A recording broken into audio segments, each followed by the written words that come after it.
rings. They sit down. The whole class gets detention, and then the bell rings again and they leave. How long is a school day at East High? Is it like 15 minutes? Troy shows Gabriella around, they catch up a little bit, and it is revealed that, on the other hand, I guess it would also be weird if they didn't sing when everyone else was. At the end, when they're all singing, we're all in this together, Corbin Blue's just standing around like... This is lame. There's two parts in the song, though, where Troy, like, stops rapping to sing from the heart about how he wants to do the musical. She makes this feel so right. Should I go for it? What do you mean she makes this feel so right? And should I go for it? Gabriella doesn't want to do the musical. It was your idea, and she said no. Don't drag her into this. This girl's making me crazy. No, you're crazy. You already were, and then you met a girl. That's what happened. Also, Zac Efron is 5'8", and presumably so is everybody else on this basketball team, because they're all like the same height, so how good exactly are they at basketball? Okay, now you got Sharpay, who's played by Ashley Tisdale. She's like the head of the theater department at school. She's the theater kid. And her brother Ryan is the theater kid in boy form. They are getting a little bit worried that Troy and Gabriella might audition for the musical. Again, Gabriella has showed zero interest in doing the musical. So they decided to do a little bit of research on Gabriella. But also, what is the third result there? Gabriella, San Diego Zoo's newest... What? What is Gabriella at the San Diego Zoo? Ryan's like, oh, that's interesting. Look, it says here she's a dolphin. That's funny. Now that I think about it, I can't believe I never noticed. After basketball practice, it's time for Troy to go home and relax. Just kidding. It's time for more basketball. Come on, Troy. Fake left. Take the ball downtown. Did you ever think about trying something new, but we're afraid of what your friends might think? I mean, like going left? You're doing fine. Come on. Troy's dad has one thing in his mind, and it is one basketball just bouncing around like the DVD logo. I want to see a movie about him and how hard his life must be. I do like that this movie keeps the tradition alive of Disney Channel movie characters being inexplicably rich. His dad is a high school basketball coach and they live in a mansion. What does the mom do? She an arms dealer? Also, he says something new, like going left. I mean, like going left? When in Get Your Head in the Game, Troy clearly says coach said to fake right and break left. He already said to do that. That's not new. That's what he already does. So... found a plot hole. On. Wow. Where'd he go? Pay no attention to the fact that as he turns the corner, he probably fully saw Troy like... Meanwhile, Troy's dad is just standing there like, huh, that's weird. Could have sworn I saw basketball. Now, when we see the auditions, it becomes immediately clear that while Ryan and Sharpay are basically made out to be the villains of this movie because they're so overprotective of their theater department, they are completely in the right to do so. Not because their audition is really good, which it actually is, but because everyone else's is so bad. It's hard to believe That I couldn't sneeze. It seems that no one else in this entire school can even sing. It seems like they actually don't even have a concept of what music is. So like, yeah, I would actually be hoping I got the lead too. It is funny how they all act like they can't sing, and then anytime there's like an actual musical number as part of the movie, every member of the student body sings their heart out like the Rentas do. What's going on there? So Troy shows up to audition, and then Gabriella shows up too. I guess, turns out she actually did want to audition. I don't know. I don't know if Troy threatened her or what, but she shows up. But they are too late to the actual audition, so they don't get to audition in time, but they stick around afterwards and just sing an audition anyway. And Miss Darbus, the director, hears them and decides, you know what, you guys get a call back. Understandably so, she's working with a very small talent pool. Here comes two people who know what a song is. She's got to hold on to that. And probably too much of it has come from me. I can't help but feel like all that screaming at you and making you play basketball until your hands bleed has had some kind of negative effect on you. But all I want in life is for you to be happy. While playing basketball, I am still demanding that. Thanks, Coach. Dad. Let's stick with Coach unless you win, all right? Sharpay and Ryan try to throw another wrench into Troy and Gabriella's plans of attending the callbacks for the musical by getting the callbacks changed to the exact same time as not only Troy's championship basketball game, but also Gabriella's decathlon tournament. So the gang has to create and danced around on the stage. This is kind of just like that, actually. Let's dance! Am I crazy, or is there like actually too much music in this movie? I feel like the plot is kind of moving at a snail's pace because every 2 minutes there's a song and it's like, here's what's going on right now. We're thinking about going to prom. We're Troy and Gabriella. We like each other. Also, the stakes feel very low right now. What am I supposed to be worried about right now? Troy is like, I don't know what college I want to go to. And Gabriella's like, I also have choices to make. I still have decisions to make too. And she has not elaborated, and so I don't know what I'm supposed to be worried about. Now they're at some kind of junkyard, just hanging out at a junkyard, as if we've always known that this is what they do. You see what happens when you do a show? You're like 5 people. Yeah, but what's so bad about that, man? We used to come here as kids, we'd be 10 people. Yeah, I remember that, because they used to talk about that in all the other movies, how they used to come to the junkyard. Take it back to the place where you know it all began. Finally, the boys are back at the junkyard. So that we had a song establishing that Troy and Gabriella are in love. Now we have a song establishing that Troy and Chad are friends. This kind of reminds me of senior year in high school when I danced around in the junkyard with my best friend, and we sang a song about how the boys are back. It's weirdly similar, actually. Oh. Whoa! The junk men who live in the junkyard are here. What's going on? What if Troy and Chad turn around and see them, and they're like, whoa, what the fuck, who are you? Maybe I'll just stay here next year. Stay in Albuquerque? That makes no sense. And why do I always have to make sense? Why do I always have to make sense? Why can't sometimes I just say, What are you gonna, tell me about this Juilliard? the only dad to ever be pissed off that his son is getting considered for a scholarship at one of the most prestigious colleges in the country. Hey. Troy, come on. Ah, damn, he's too fast. Get back here. The director for that scene was like, okay, how could you guys like run away but also walk away at the same time? Oh no, he's going crazy again. Painful basketball time to scream and shoot some hoops. I like that little pouty dance up the stairs. Okay, Troy, for this one, you're a pouty toddler. Now you're a crab.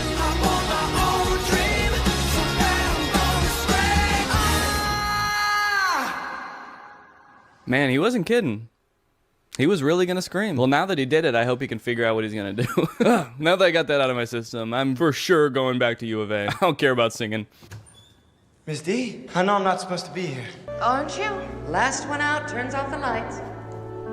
You know, she might seem cool about Troy being there right now, but as she walks through the school to get back to her car, she realizes he totally trashed the place. She's like, he tore down posters?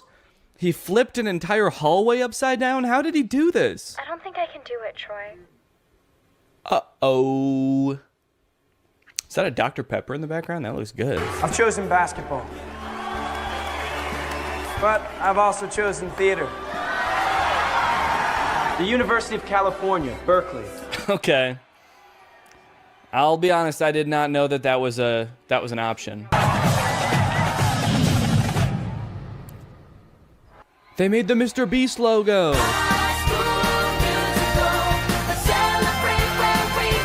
I like that they're performing for the camera and not for the audience who's here to see them graduate. They're just like facing away from the bleachers. All their parents are like, damn, I wish I could see their faces. I don't even know which one's my kid. Now they're all just gonna smile at the camera for the rest of their lives. They say, we're not going to college, baby.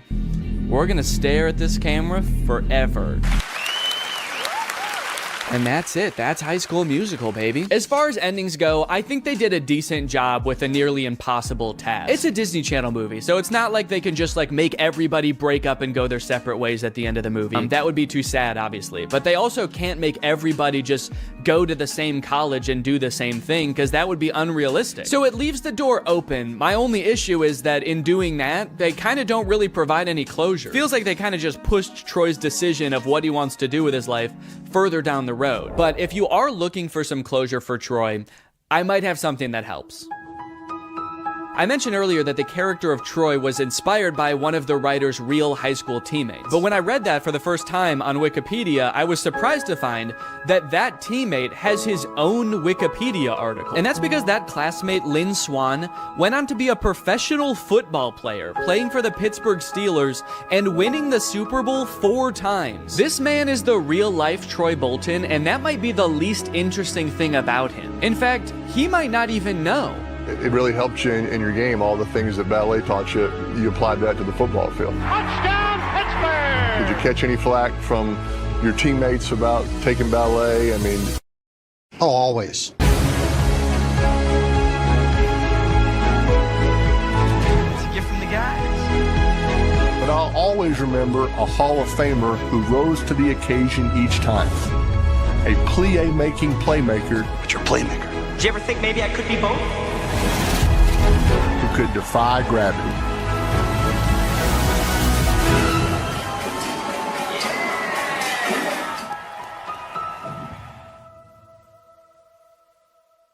What's up, Greg? New technology truly fascinates me. A new gadget being introduced to the world has the potential to change the way we live, learn, and communicate. Or, more interestingly, it could flop and become a laughingstock of the internet.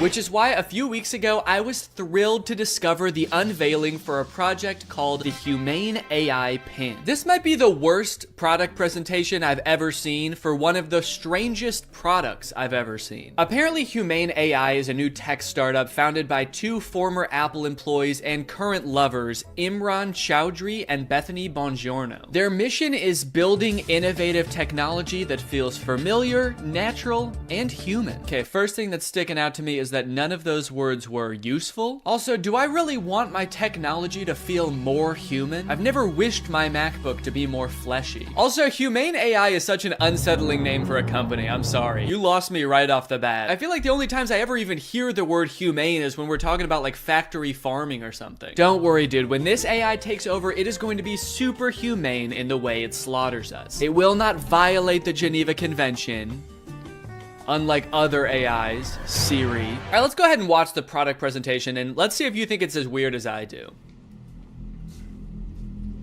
Welcome to Humane. Thank you. This is the Humane AI Pin. Cool. It's a standalone device and software platform. So the intro does have a very threatening aura about it, doesn't it? The sterile white room. They're both so serious and they're unboxing a mysterious device. I feel like I'm about to be tortured for information. Oh. What is that? This is the Humane AI Pin, and it is the last thing you will ever see. Ah! It's a standalone device and software platform built from the ground up for AI. Okay, so it's some kind of mobile device. It's built from the ground up for AI, and I'm very excited for them to tell us what that means. It comes in 3 colorways. Okay. You've got Eclipse, Lunar, and Equinox. Those are not colors. There's 2 pieces, a computer and a battery booster. Now, the battery booster powers a smaller battery inside the main computer. Okay, great. What does it do? And this is how we achieve our all-day battery life. Oh, great. It's got all-day battery life. That way you can spend all day.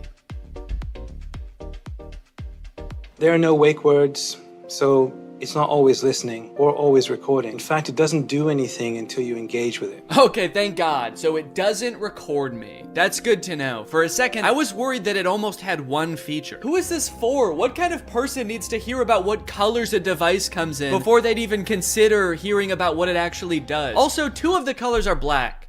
You designed 3 colors and 2 of them are black. You couldn't come up with a 3rd color? Also, I'm sorry because I know that not everyone is super comfortable in front of a camera. It's not a skill set everyone has. But maybe you guys should have like hired a spokesperson or something instead of letting the world's 2 sleepiest CEOs do this product demo. Now, the battery booster powers a smaller battery inside the main computer. Are they okay? This thing has all-day battery life. That's because it actually feeds on your life force. I've had mine on for 3 months, and you probably can't even tell the physical toll it's had on me. And your engagement comes through your touch, voice, gesture, or the laser ink display. Whoa, wait, okay. Holy cow. We have a feature. It actually does something. I will admit I was not expecting that. Why didn't you lead with that? I mean, I don't know what that is or what it does, but at least it's something. It looks futuristic. I don't know about the name laser ink display though. That doesn't sound very futuristic. The laser ink display. Sounds like a printer. It also comes with its own connectivity built right in. Our own Humane network, connected by T-Mobile. Our very own network. That is T-Mobile's network. We were able to pack a lot of technology into something really small. Tell me about it, dude. I can barely even count all the technologies you put in this thing. You got the laser ink display, all-day battery, black. Is that a technology? They continue for a while just using buzzwords and vague expressions to explain what this thing does until like 3 minutes into the video when they finally give us a demonstration of something tangible this thing can do. Play the song How Music Makes You Feel Better. Doesn't look like it's making him feel better. We've partnered with Tidal, which you get out of the box. Okay, finally, we know one thing it can do. It can play music. And not just how you would normally listen to music either. You can give it little riddles to try to figure out what songs you want it to play. Play music written by Prince, but not performed by Prince. Give me songs written by first-born left-handed British women who have never been to Ibiza that weren't released on weekends or holidays. Can Alexa do that? I don't know. I don't think anyone's ever tried before. Got my music controls. If I go to the left, I can go back. If I was to go down, I can pause. Wow, okay, that actually does look a lot more convenient than using Tidal on my phone, but only because I don't have Tidal on my phone. After this, we do start to get some truly incredible demos using this product's advanced AI. When is the next eclipse? Where is the best place to see it? The next total solar eclipse will occur on April 8th, 2024. Best places to see it are Exmouth, Australia, and East Timor. Huh, that's weird. This NASA article says that that eclipse that's happening on April 8th is actually not going to be visible in Australia. It's only going to be visible from like the US. It actually seems like it's going to be nighttime in Australia during the eclipse. Well, what are you going to do? I mean, they're a technology company. They're not a space company. What would you expect them to know about the moon? They only named all of their colors after it. I hate to interrupt this video, but I have to tell you guys about a revolutionary discovery of my own. I just found out that for the past 2 years, I've been paying for Apple Music despite not having any recollection of ever signing up. I don't use Apple Music, but nevertheless, I've paid them like $200 without ever even having used their service. I think this is a pretty relatable issue in this age of subscription services. And something like this could be happening to you too, but luckily, today's sponsor, Rocket Money, is here to help. Rocket Money is the personal finance app that helps you cancel subscriptions, lower bills, and manage your money better. Rocket Money is super helpful with things like my recurring Apple Music charge, because not only does it help you identify recurring charges, it also helps you cancel them. You can actually cancel subscriptions right within Rocket Money's app with just a couple of taps. You don't got to worry about navigating the service's own website. You don't got to worry about pesky customer service calls. Here's why I think this is going to work for you, because Rocket Money has saved its customers an average of $720 a year, with over $500 million in canceled subscriptions. So to save more and spend less, join the over 5 million members using Rocket Money today. Go to rocketmoney.com/Danny or click the link in the description to get started today for free. And you can also unlock even more features with premium. That's rocketmoney.com/Danny to get started for free. Thank you to Rocket Money for sponsoring this video. And now back to said video. How much protein? These almonds have 15 grams of protein. Great. Those almonds for sure do not have 15 grams of protein. An entire cup of almonds has 20 grams of protein. This dude was holding like 9 almonds. Did I think he was asking about his whole hand? Because that actually might be accurate. I'm gonna eat it. Enjoy it. Guys, I hate to say it, but I don't think your thing works. You only asked it to do a couple things and it got 2 of them wrong. He does do a demo where he sends a text later in the video and that seems to work. Tell Andrew I'll be there later tonight. But to be fair, we never see the person receive the text. I got a weird text from Imran that just says, learned how to go potty big boy style. Interestingly, after people started to realize that all of the information in this demo was wrong, they actually re-uploaded the video pretending that the pin gave the correct answer the entire time. How much protein? A half a cup of almonds has 15 grams of protein. Don't believe it. That's humane propaganda. The AI pin allows you to shop in the real world. How much is this online? This is $28 online. Great. Buy it. That one is super confusing. It doesn't give you any information on where it's getting that price, where you're buying it from, when it will arrive. I feel like you need to give it at least some specifics, otherwise it's definitely gonna mess up your order. Go ahead and buy this book. Sending to Sudan. No, send it here. You didn't specify. Sending to Sudan. Shit. Now, if you're wondering how you can get one of these things, the prices range from $700 to $800 for the more expensive colors. And they're estimated to ship in March of 2024. Now, you might be thinking the price of $700 is a little bit high for this thing, but think about it this way. What other product on the market can so accurately tell you how many grams of protein aren't in 9 almonds? Okay, they've also got this little short film about the human experience using their AI pin. Isn't life about what we experience? What we smell? Can I eat this? Yes, dragon fruits are low in sugar. What is this thing, my mom? Can I drink this? Not before you finish your vegetables. And say please next time. What did you just call me? I am your pin, young man. Dude, I want to buy this thing just for that feature. I want to hold every object, creature, and human in front of this thing and ask if I can eat it. Do you need something from me? Can I eat that?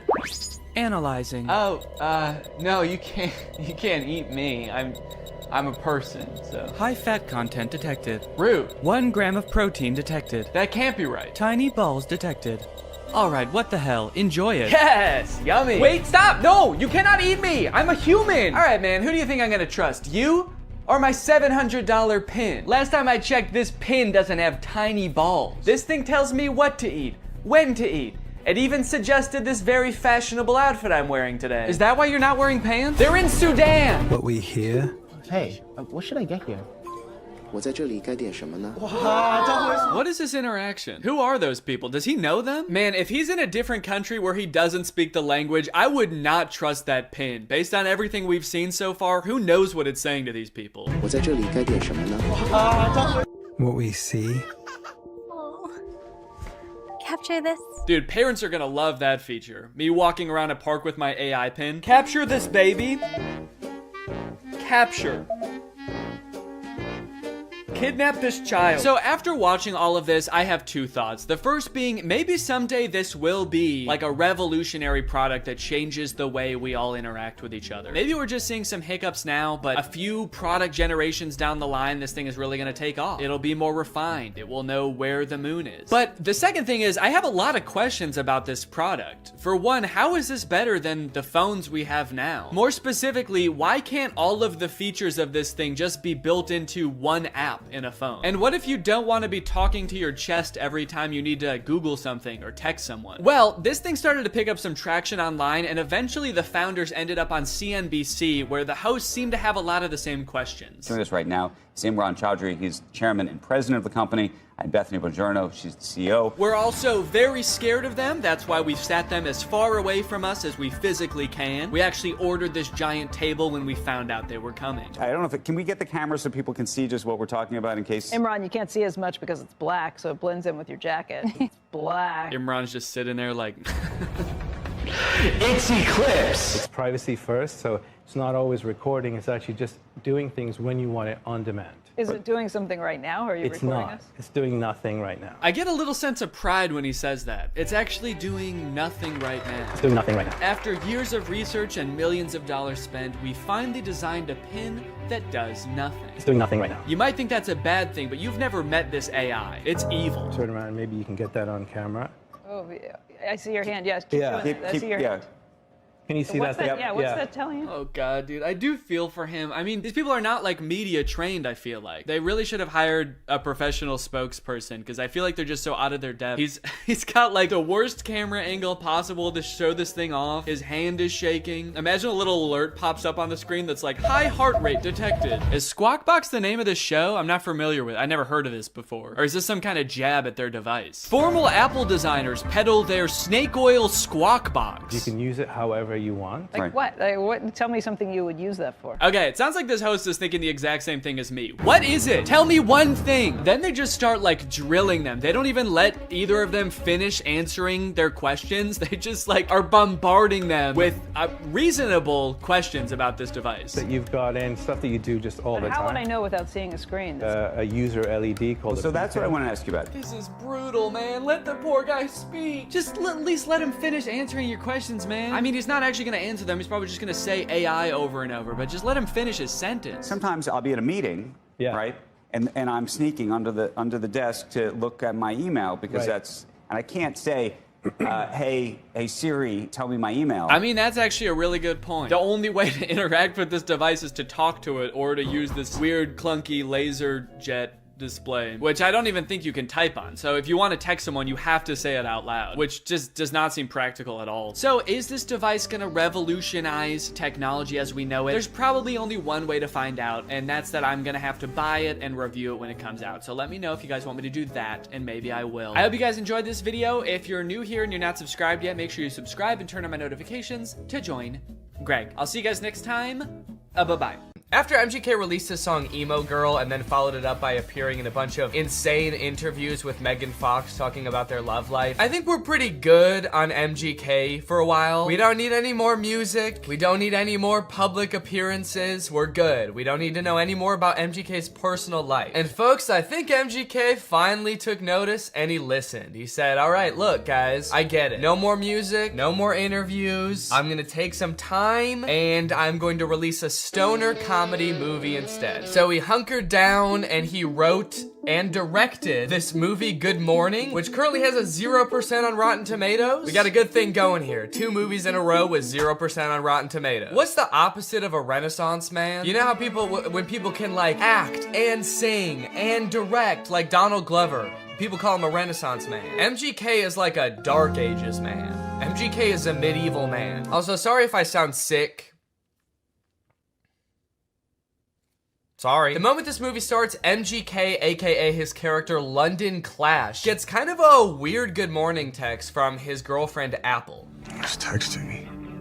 Oh, it's Apple. The text say, I wish I didn't have to do this through text, and then good morning, but she spells morning with a U. Now you might think that this would make London a little bit confused, but then realize, oh, it's just a typo. And you'd be right. He does have both of those thoughts. The problem with this movie is that the entire movie takes place between those two things happening. This entire movie is about MGK being confused about what those texts meant. Before he gets too concerned, he has to Google what morning with a U means. He's like, my fans are probably young enough that both of their grandparents are still alive. I should probably explain what morning is. Well, today should be interesting. Yeah, they let you know right away that this movie was written by a millennial. Well, today's gonna be kind of weird. MGK wrote the entire movie like this. So this just happened. Yeah, so the conflict at the beginning of this movie is that London thinks that Apple is breaking up with him. That text was a breakup text. Sorry to have to do this through text. Good morning, as in like happy morning our relationship? What kind of person is Apple that he assumes the text good morning means have a good time with your depression now? Look, this relationship isn't working. We're just growing apart. I just feel like you need to have a happy morning now. A happy grieving to you, good sir. When they introduce this character, she better be like wearing a top hat and carrying around a cane. It's gonna make a lot more sense when that happens. Good morning, good morning. Today might suck, guys. I'm adulting today. All right, guys, it's time to attend the MGK School of Acting. You're about to step into an ice-cold shower. How do you react when the water hits your body? Shiver! Grab your arms to make yourself warm. Okay, those are good answers. Let's ask Professor Gun Kelly. Ooh, sorry, you guys all get Fs. Your punishment? You have to look at MGK's ass. That is just horrendous. I never wanted to see that. You know why it sucks when you're going through it with your partner? You're not going through it with your partner. She sent you one understandable typo, dude. Everything's fine. You're fine. Yo, does this look like a breakup text to you, or am I tripping? Yes. Yeah, dude, take it from the weirdest looking man you've ever seen who falls asleep in his cereal mid-conversation. That's a breakup text. I don't mean to shame this man's appearance. I think Cody Ko looks great here. This is Cody Ko if TMG made hyperpop music. This man has never sent a normal text in his life. I'm surprised he wasn't like, no, that's about as incoherent and cryptic as I usually am in my text. You're probably fine. His friend is clearly sick. At the beginning of the scene, he throws up on the microwave, and at the end of the scene, he drowns in his cereal bowl, and MGK leaves him to die. MGK, your friend is sick. Help him. And so am I. Goddamn. Also, just like a fun little continuity note, at the beginning of this scene, there wasn't a water bottle on the table, and then at the end of the scene, there is. So, that's probably why this movie has a 0% on Rotten Tomatoes. Ass continuity. I'm a stickler for details. Meet Kennedy. Uh-oh, guys. Megan Fox is here, and she's not like other girls. Megan Fox plays a girl named Kennedy, who's actually not the main love interest in this movie. Her character is actually lesbian, and at the beginning of this movie, MGK explains how, like, she hates boys, but she lives with all these boys, and so she's moving out, which MGK explains right after he forgets his line. It's in rice. Come on, you got it, dude. You wrote the movie, you should know it. Please don't move out. Yes! He did it! He remembered. It's a pretty long line. I'll cut him some slack. Throughout the beginning of the movie, they're constantly introducing new characters, and every character in this movie has some kind of weird quirk. This friend, like, did too many drugs at a music festival, and now he's kind of loopy. This guy is always throwing water balloons at people. This guy, like, smokes a lot of weed. It seems like MGK wrote this movie with just a bunch of crazy, weird characters, because the only, like, joke that he can think of to put in this movie is another character saying something weird or dumb, and him just kind of looking at them being like, that was kind of weird or dumb. Mercury is in Everglades. It's retrograde, Leo. Every time he introduces a new character, there's narration that explains what the weird quirk about these characters are. This is Angel. Meet Maxine Goldberg. But they kind of don't, like, explain really what I want to know about these characters. This is Dylan. I met him when he was working at In-N-Out, and he used to hook me up with free burgers and shakes.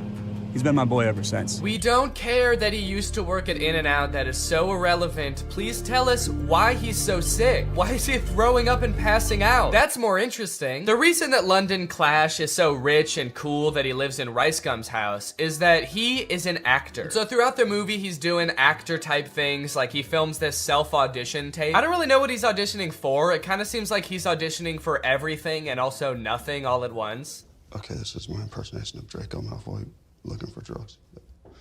Where's the pot, Potter?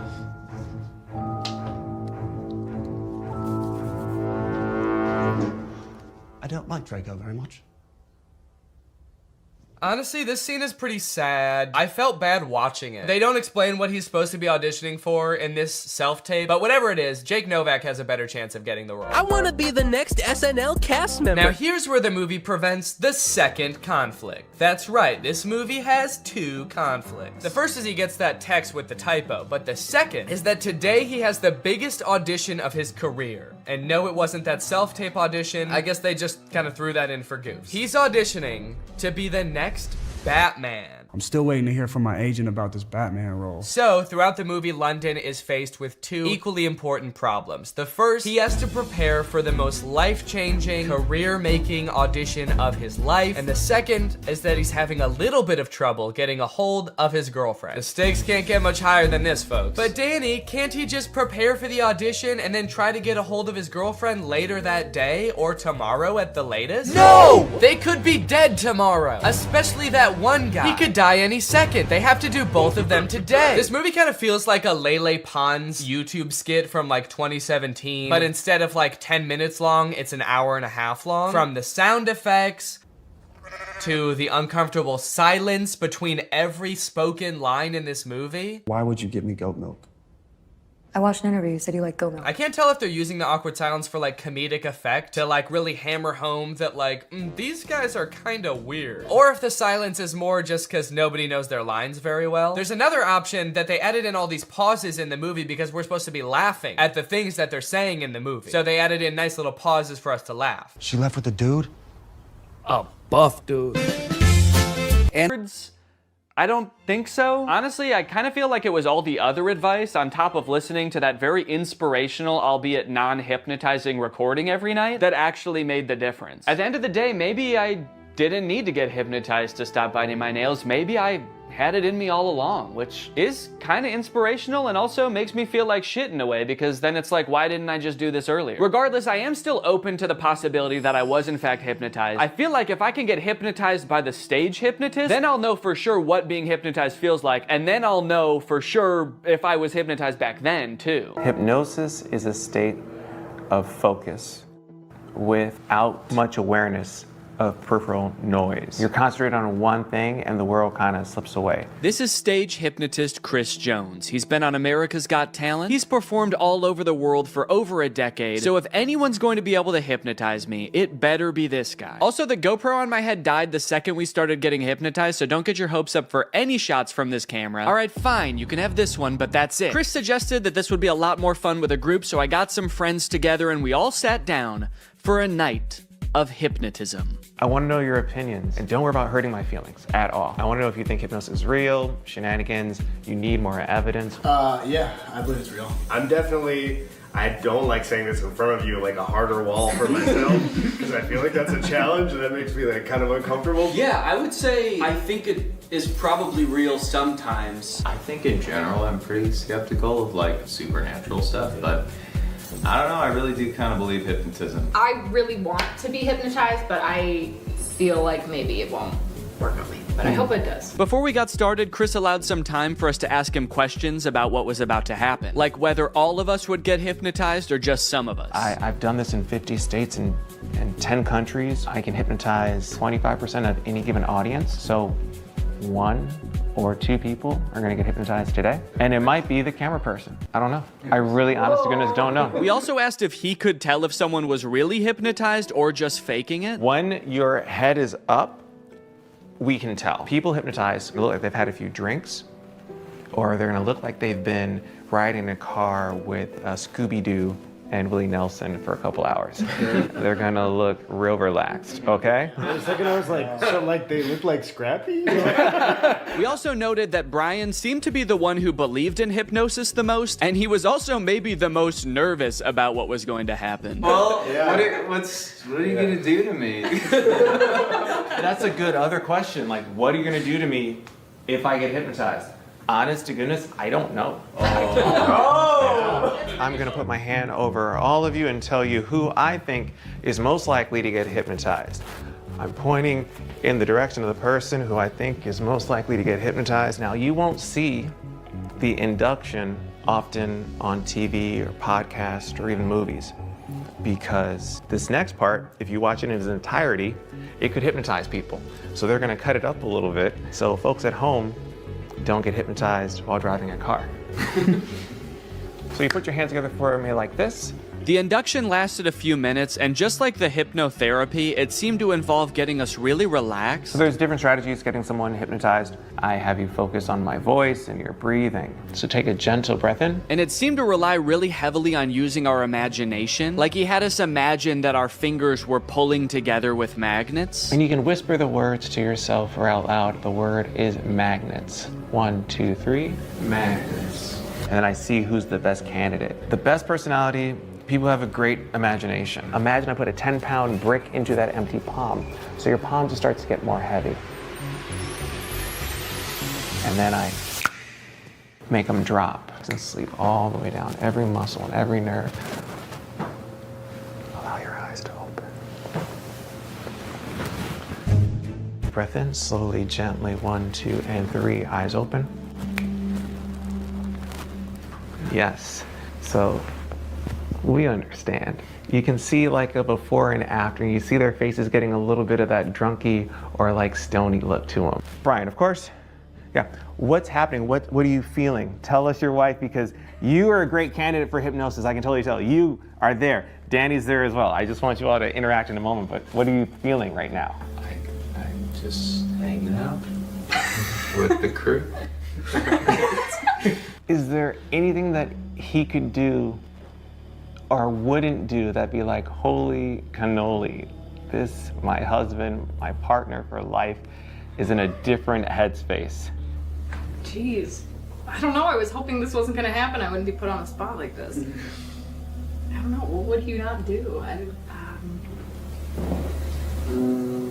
For whatever reason, we couldn't seem to come up with a single thing that Brian would never do off the top of our heads. I guess that's just a testament to what an insane dude Brian is. Whatever the reason, all this uncertainty seemed to pull Brian out of his hypnotic trance. So Chris quickly moved on to his next target. Thank you, Brian, of course, and sleep. Relax and let go from the top of your head to the very, very bottom. Your feet relax, every muscle and every nerve and every fiber in your body. In a moment, I want you to picture and feel in your mind's eye that you again are holding on to a helium balloon. So make that right fist strong now. Make a fist and let that balloon I tie after your wrist pull higher and higher towards the ceiling, and it's gonna extend now. Let that entire arm extend up towards the ceiling. Focus on nothingness but that feeling of lightness now. 3 numbers, you're gonna open your eyes, but your arm is stuck, cemented, cast iron in that position. You can't get your arm down. That's just the crazy shit. That's just how it's gonna work for the next 2, 3, 4, 5, 6 minutes. Your arm is stuck until I unstuck it. Eyes open. So this again is the hypnotic state. Everyone experiences it in different forms, shapes. What's on your mind? Please, the show is ours. The show is ours. This is interesting. I'm not sure if I'm hypnotized. I don't think I am. Yeah. But at any point, I don't think I am either. I mean, because I was really trying to go along with it and like, you know, do as much like, you know, mentally imaging things and I was like, he's not focusing on me for a reason. And it will all make sense in the end. Yes. Question? Can you put your hand down, or is it? I think so. It did feel stuck for a little bit. It does feel like it wants to be up. Not going down. Yeah. Well, it did just now, right? Is that okay? And I can't help but notice what we can all see clearly. That arm is back up there. That's like the resting position for you right now. That's not. Yeah, that's how his arm always is. That's how my arm always is. Point one finger on that hand. When that finger touches you on the face, and it will, you're gonna go back to that state of deep relaxation again. Cool. This is a text message. All right. All right, you can share that with your husband. Go to sleep, Brian. Go to sleep, Brian. Great. Sometimes you get some folks. Okay.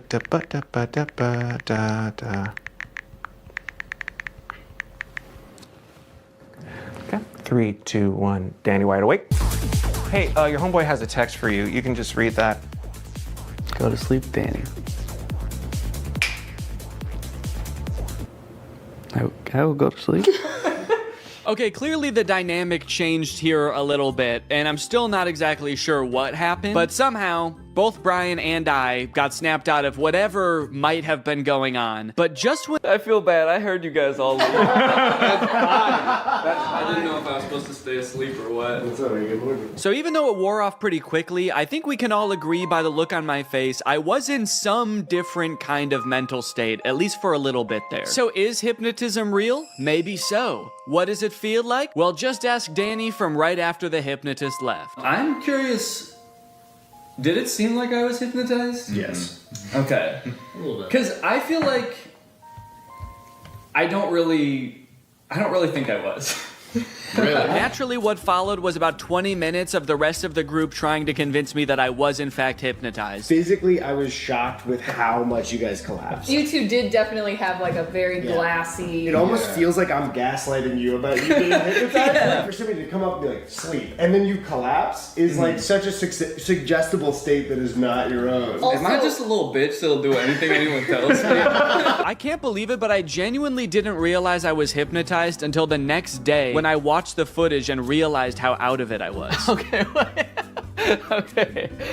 No, maybe I see a little bit of what he was talking about there. I do look a little bit out of it, actually. I guess in the end, hypnotism is real, but it doesn't feel at all how I thought it would. It kind of just felt like I was very relaxed, maybe even a little bit tipsy or like dazed. It honestly felt kind of good, and I think you can tell I was a little extra giggly. Hey, look, it says all those things on Google too. That's crazy. I didn't have to make this video at all. Now that I know what it's supposed to feel like, I guess I could say it's possible that I really did get hypnotized to stop biting my nails too. I just didn't understand what it was supposed to feel like. But I still don't know that I recommend it for the $450 I ended up paying, especially when there's a bunch of free hypnosis sessions on YouTube you could probably just try. Damn, I can't believe I'll never bite my nails again. Thanks for watching, guys.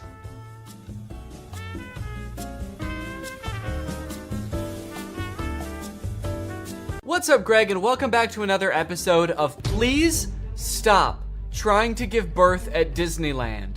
Please. Did you guys know about this? I just found out this is a thing. Women are trying to give birth at Disneyland in order to get a free lifetime pass. Don't do that. As I'm sure you guys are aware, because Disney is such a huge company with so many adoring fans and people love going to Disneyland, there are a ton of like urban legends and lore surrounding the Disney parks. You guys may have heard of some of the more outlandish ones, like there's one that like Walt Disney's head is like frozen and buried somewhere at Disneyland or something, or like like it's like Buzz Lightyear's head on the Toy Story ride or something like that. But today I wanted to sort of dive into some of the urban legends surrounding the Disney parks. Mostly the strange things that Disney adults do at the Disney parks. Although some of these things are so weird that I hesitate to call these people Disney adults, some of these things are a little extreme. Kind of feel like I should call them something else. These people are like Disney extremists or something, I don't know. The first one, like I said, women flock to Disneyland to give birth and get a lifetime free ticket, which is such a bad idea on its face. Like, please give birth in a hospital, give birth where there are like medical professionals around and not like a chipmunk. And the worst part of it is obviously this perk is an urban myth and does not exist. This is not a real thing. Laboring women have shown up at Disneyland in the hope that their bub will be born there and get a lifetime free ticket. But guess what? That perk is an urban myth and does not exist. Important to note, this article is Australian. That's why they're calling the baby bub. They're talking about a baby there. They're not talking about like a bottle of champagne or something. I'm going to Disneyland and giving birth to that bubbly dude, which is also what I call having a fart. I just gave birth to a bubbly. As a veteran of the pregnancy game, I know for sure that the journey to motherhood, okay, that's a weird way to say I've given birth before, or just that I am a mom. As a veteran to the pregnancy game. So you have kids, right? Me? Yep, yeah, that's right. I've done 3 tours of pregnancy. I've seen shit you cannot imagine. The pain, the screaming. Yeah, I've heard childbirth can be pretty tough. The innocent lives lost. Oh. What? The airstrikes. So many civilian casualties. Are we still talking about giving birth? Yes. Laboring women are racing to Disneyland's gates in hopes that if their baby is born there, they will secure their child a lifetime pass. Okay, so the article goes on to describe that there are people that have given birth at Disneyland before, and people have tried to replicate it and give birth at Disneyland, and they've gotten caught, and it hasn't gone well. I do feel like the article is over-exaggerating, though, saying that laboring women are racing to Disneyland's gates. Like, pregnant women have, like, the baby already coming out and they're shoving it back in, like running into Disneyland. There's just like a crowd of angry mothers-to-be banging on the gates in front of Disneyland. Let us in! We must release our spawn! Like making a break to the Pirates of the Caribbean ride to do a water birth. I just feel like they're exaggerating a little bit. I don't know if I would characterize it quite like that. So you're probably wondering how this rumor started. Like, did Disney ever at one point give a lifetime pass to someone whose baby was born at Disneyland? Well, I will let this TikTok explain that. Today in Disney history, the very first Disneyland baby was born. Rosa Salcedo gave birth to a 6-pound, 10-ounce baby girl on a bench on Main Street, USA, right outside of the Plaza Inn. Can you imagine visiting Disneyland as a family of 2 and coming out as a family of 3? Yeah, I can actually. But not because I'm gonna give birth. I'm gonna kidnap Donald Duck. You're my child now, Donald. The perfect happy family of 3. Husband, wife, and my uncle Donald Duck, who I've been holding at gunpoint for the past 16 years. There have been 4 babies born at Disneyland, and all of them have been girls. But only one has their own Disneyland birth certificate. So that might not have sounded significant, but that's actually how the rumor started. The first baby that was born there, Teresa, got a birth certificate that was just like a Disney birth certificate that says like, this is the first baby to ever be born at Disneyland. And I guess like word got out that this baby got some kind of special certificate, and then people just started assuming like, oh, that's a lifetime pass. That baby got a lifetime pass. And from that moment on, has just been a rumor that if you give birth at Disneyland, your baby gets a lifetime free pass. So honestly, if you're like that big of a Disney fan and you do this, you don't even get a lifetime pass. You still have to pay to go to Disneyland. It's just your baby that gets in for free. And I kind of feel like babies get in for free to Disneyland anyway. Is that true? Children under the age of 3 get in free to all 4 theme parks and 2 water parks at Disney World. There you go. You want your kid to get in free to Disneyland? A better conspiracy would be just pretend they're 3 years old for their entire life. That shit could actually work. The article goes on to talk about a time where someone has tried to sneak in to give birth at Disneyland, and they hid in the bathroom while going into labor until I guess employees had to like assure her that her baby would not be getting a lifetime pass, and then she was like, oh, okay, fine, then I'll just go to the hospital. Once they assured her that she would not be receiving a lifetime passport, she came out and accepted the ambulance ride to Western Medical Center where her baby was born shortly thereafter. I don't know about you guys,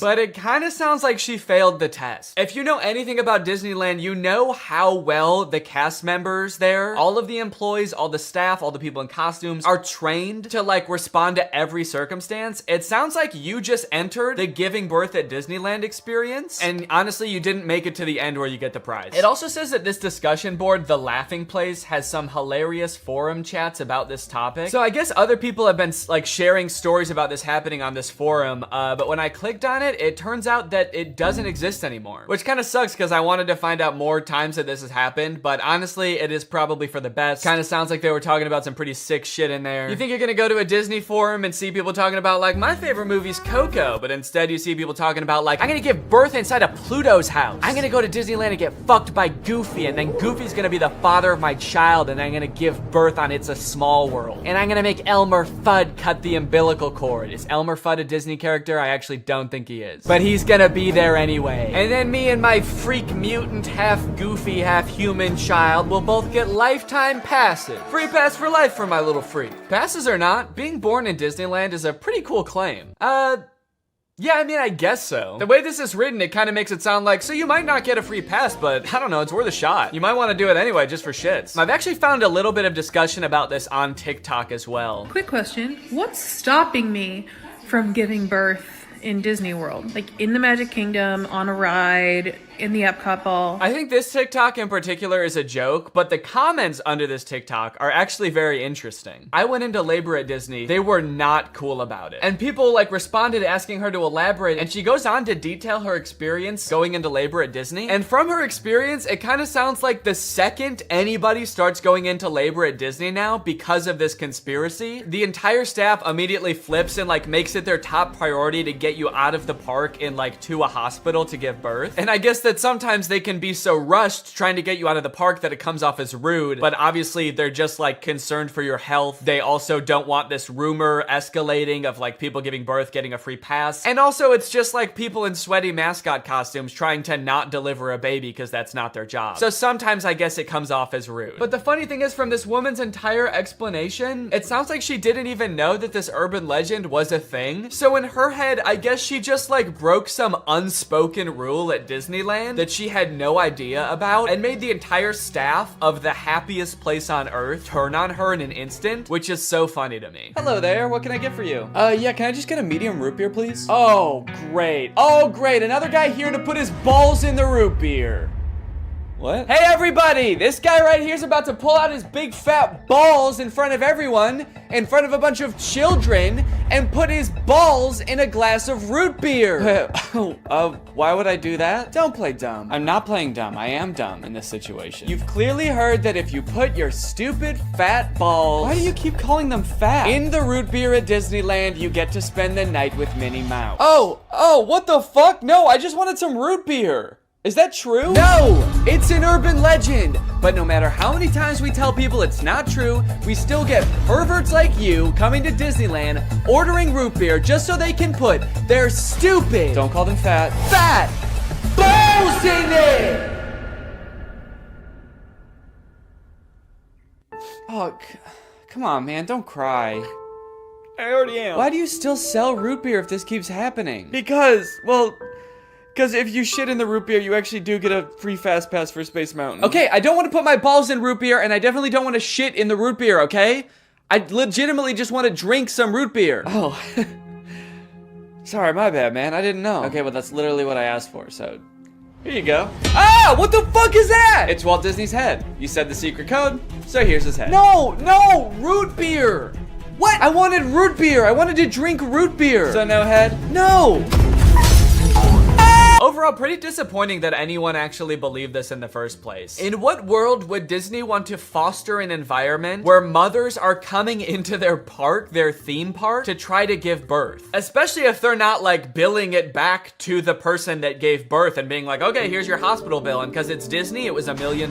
Now, by now, it should be no surprise to you that there are some people in this world that want to spend every waking moment of their lives at Disneyland, especially their most precious moments in life, which is why you can also get married at Disneyland. Let's take a look at some of the craziest places you can get married at Disney World. Starting at $12,000, you can get married at the Haunted Mansion in Disney World. But just like expecting mothers trying to sneak into the bathroom to pop out a quick a quick person. Couples are of course also trying to cheat the system and avoid paying to have their wedding at Disney. So they'll just like sneak in with like themselves, maybe a couple family members and an officiant, and just like have the wedding in like a somewhat secluded area of the park. Here we have an article that details a San Diego couple sharing their secret Disneyland wedding story. Not many people can say they secretly got married in Disneyland's Sleeping Beauty Castle. 2 years ago, Gabriel and Andrea had been saving up for their dream wedding at Disneyland. However, when they began looking for wedding options at the park, the couple said that the cheapest option was $12,000. Instead, they decided to spend their life savings on a house. Great move, honestly. No complaints so far. That's a very wise choice. So Gabriel and Andrea decided to have a secret wedding at Disneyland. The couple gathered Gabriel's oldest daughter, an ordained minister, a witness, and packed their bags, heading for Disneyland for what they called a guerrilla-style wedding. Now, I don't know much about weddings. I've only had one, but I do know that you don't generally want to have them guerrilla style. Like when we were planning our wedding, that word almost never came up, I don't think. Just imagining them describing their wedding afterwards, like, yeah, it was so romantic. We hid in the bushes for 8 hours in the hot Florida sun wearing camo paint, waiting for the crowds to die down. You know, just sort of waiting out the crowds and the gunshots, the airstrikes. Airstrikes? Then we popped out and I said I do. Happiest day of my life. Here's my favorite picture of the big day.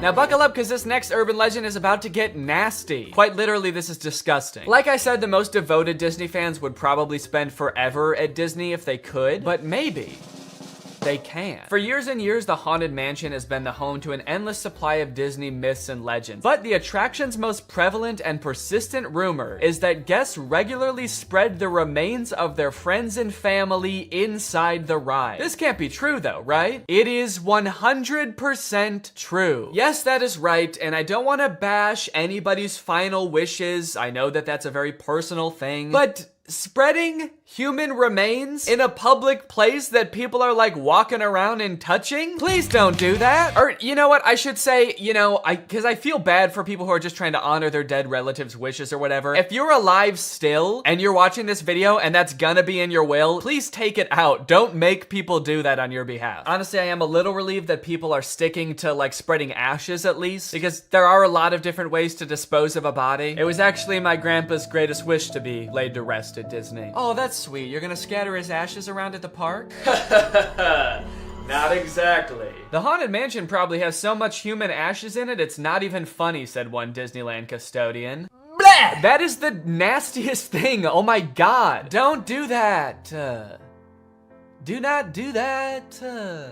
Please. People scatter their loved ones' ashes in the Disney parks monthly. Can you imagine just like being on a ride and the person next to you is dumping out ashes? Disney employees are literally aware of this too. They have to follow special protocols every time this happens. The custodians are used to identifying and vacuuming up these ashes. I don't know why I was surprised to hear they vacuum them up. Of course they do. It's a literal human corpse, basically. Of course they get rid of it. The people who are like requesting this happen to their bodies must know this, right? They must know that some custodian that does not willingly work in like a morgue or something is going to have to take care of that. This sounds awful for everyone. If you're the custodian, you have to vacuum it up, but if you're the person that just lost someone you care about, you have to know that they're just gonna vacuum it up. They might even make you watch. They have you come identify all the places that you scattered the remains, and then they just like make eye contact with you while they're vacuuming it up. This is going in the garbage now. We're gonna throw this in the garbage now. Say bye-bye. So when you're laying them to rest in the happiest place on earth, you're actually condemning them to forever in the suckiest place in the world.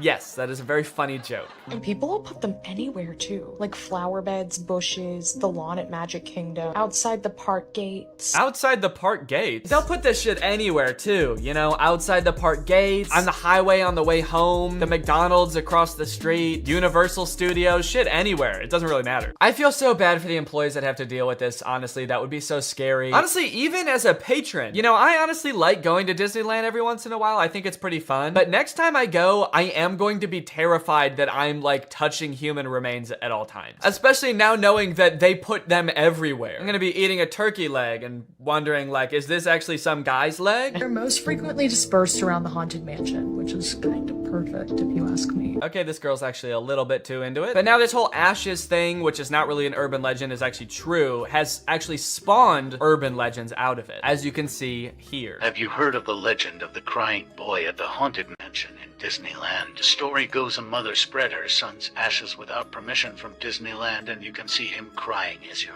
exiting the ride. Spooky. I wonder why he's crying. Maybe because his ashes are in a vacuum. Maybe because he was a little boy and his mom spread his ashes in the scariest ride at Disneyland. The mom was like, yeah, my son used to love this ride. Every time we would get on it, he would be screaming and crying and shaking because he was so happy and excited. So I decided this is the perfect place for him to spend the rest of eternity. In a rundown castle of pure terror. It's what my darling little boy would have wanted. All in all, it seems to me that Disney, this giant corporation that owns like every media property known to man, has their grubby little fingers wrapped around people a little bit too tightly. It's like you already have every movie and TV show. Do you really need people like begging to spend their entire lives at your theme park also? But even still, with people spreading their loved ones' ashes at Disney, people trying to give birth at Disney just to get free tickets, Disney is still trying their best to immerse you in their parks as much as possible to make you never want to leave. Recently, Disney opened up the Galactic Star Cruiser Hotel, which is a Star Wars hotel and experience. I think it's like a 2 or 3 day long experience where you are like in this hotel. There's like a story that you have to follow about shit going on around you. It seems very immersive, and to a pretty big Star Wars fan, honestly, it sounds pretty cool. But it is also $5,000, and instead of windows, your room has a screen that just shows a video of outer space playing. So, you know, just keep that in mind that you might go insane while you're in this place. With no concept of night or day, you just have to adhere to the Star Wars pre-approved activities. There's like stormtroopers patrolling the halls at all times. It's kind of like they wanted to build a Star Wars hotel, but they built a prison instead. I read through some of the Google reviews for this hotel. It's only been open for a little bit, so there's not that much to go off of. And honestly, there are a lot of 5-star reviews of people who seemingly really enjoyed it. I did think that this review was really funny. This person gave it a 1 out of 5, and they said, thought the experience was fun, but not worth the price. There are too many missions to keep track of, and you are always missing something. It kind of seems like they got like too immersed in the story and like started to believe that they really needed to complete these missions. This sounds more like the review of a disgruntled employee that like works on a spaceship. There are too many fucking missions, man. There's too much shit to do. The hyperdrive is gonna fail, and I need to fix that. Not to mention the First Order's breathing down my fucking neck, trying to get me to give away the location of my comrade. This place is fucking stressful. I think my favorite thing I've seen come out of this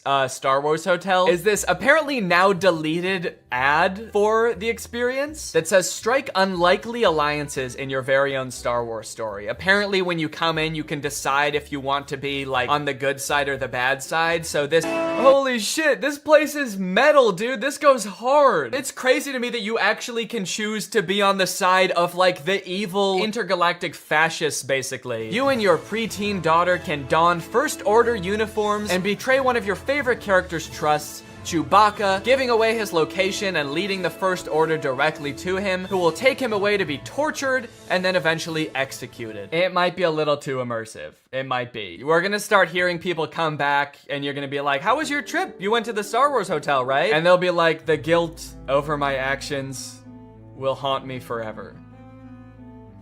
But I did what I had to do. It was honestly fucking sick. I loved it. And honestly, like, if someone offered to bring me there for free, would I go? Yes, I probably would. Yeah, honestly, I would like to go 100%. I would like to go. And as if living in an intergalactic life is curated by Disney. Oh gosh. I feel like we have so much chemistry together. Me too. This has been great. This date was a lot of fun. I really haven't connected with anyone like this in a long time. Fantastic. How likely would you be to recommend this experience to a friend? What? On a scale from 1 to 10, how would you rate my performance? Performance? I thought you were just like genuinely interested in me, like romantically. Oh, perfect. So a 10 then? I really opened up to you. And you opened up to me. That's all just part of the story living experience. It's Disney magic. So that whole story you told me about how sad you were that you had to release your pet into the wild because it had grown to be wild. That was the plot of The Fox and the Hound. What the fuck is wrong with you? Thank you for riding Disney's Love Connection. Please make sure you pick up all your belongings as you exit the ride. Are you an animatronic? Please do not try to fuck any of the animatronics. Are you all animatronic? Have a lovely day here at Am I the only person that lives here? Anyway, that's the end of the video. It's time to talk about our sponsor. What's up? It's me, a hacker, and I'm so excited to steal your data because you don't have today's sponsor, ExpressVPN. You see, sending data over an unencrypted network is a lot like sending a postcard. There's no envelope to cover up your info and protect your sacred message. So any old creep with a little bit of basic computer knowledge and a little bit of free time can come along and check out all of your private information. I'm talking passwords, financial details, hell, emails. I'm gonna look at all of it. I'm doing it right now. Hey guys, I was just kidding. It's just me, Danny. I wasn't kidding about most of it actually. Just the part about me being a hacker, but the rest of it is true. Oh, there's not enough light on my face now. Can I just sort of illuminate my face with this? Luckily, today's sponsor, ExpressVPN, is here to help. Because ExpressVPN encrypts all of your network data with their best-in-class encryption. It would literally take a hacker using a supercomputer billions of years to crack this encryption. ExpressVPN has the fastest speeds out there. They've got 24/7 customer support, and ExpressVPN is extremely easy to use. You can fire it up and get connected with just one click. I've got ExpressVPN on every device that can have it, just to have a little bit of extra peace of mind when I'm out and about, especially on public Wi-Fi. So if you want to find out how you can get 3 months of ExpressVPN for free, then head on over to the link in the description. That's expressvpn.com/Danny Gonzalez. That's expressvpn.com/Danny Gonzalez. Thank you, ExpressVPN, so much for keeping us safe, but also sponsoring this video. Thank you to you guys for checking out ExpressVPN. When you click on the link, it really helps to support my channel, so thank you for that.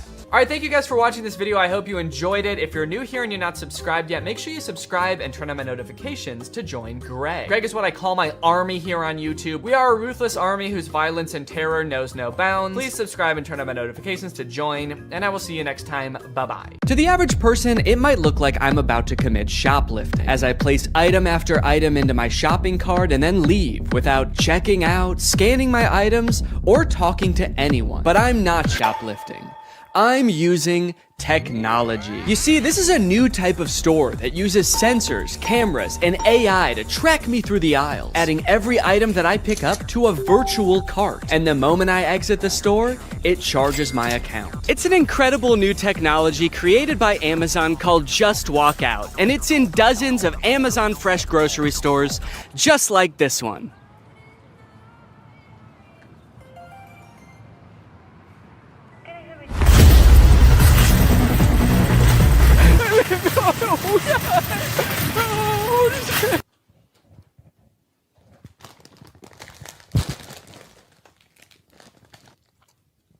I'm not just gonna not eat them. Okay, anyway, where was I in the script before I became a criminal? Oh yeah, they're an incredible new technology. They're called Amazon Fresh Stores, and they are a gigantic lie. You see, while Amazon was touting these stores as a cashierless solution that allowed them to use AI to cut out all of the on-location workers, it turns out what it really meant by AI was anonymous Indians. Amazon's Just Walk Out stores relied on 1,000 people in India watching, not AI. So it turns out that even though they started implementing this technology in stores in like 2016, as of 2023, Amazon still needed 1,000 people in India reviewing about 70% of all orders to make sure that it worked. In other words, it didn't work. It's just crazy because, like, why did they lie, you know?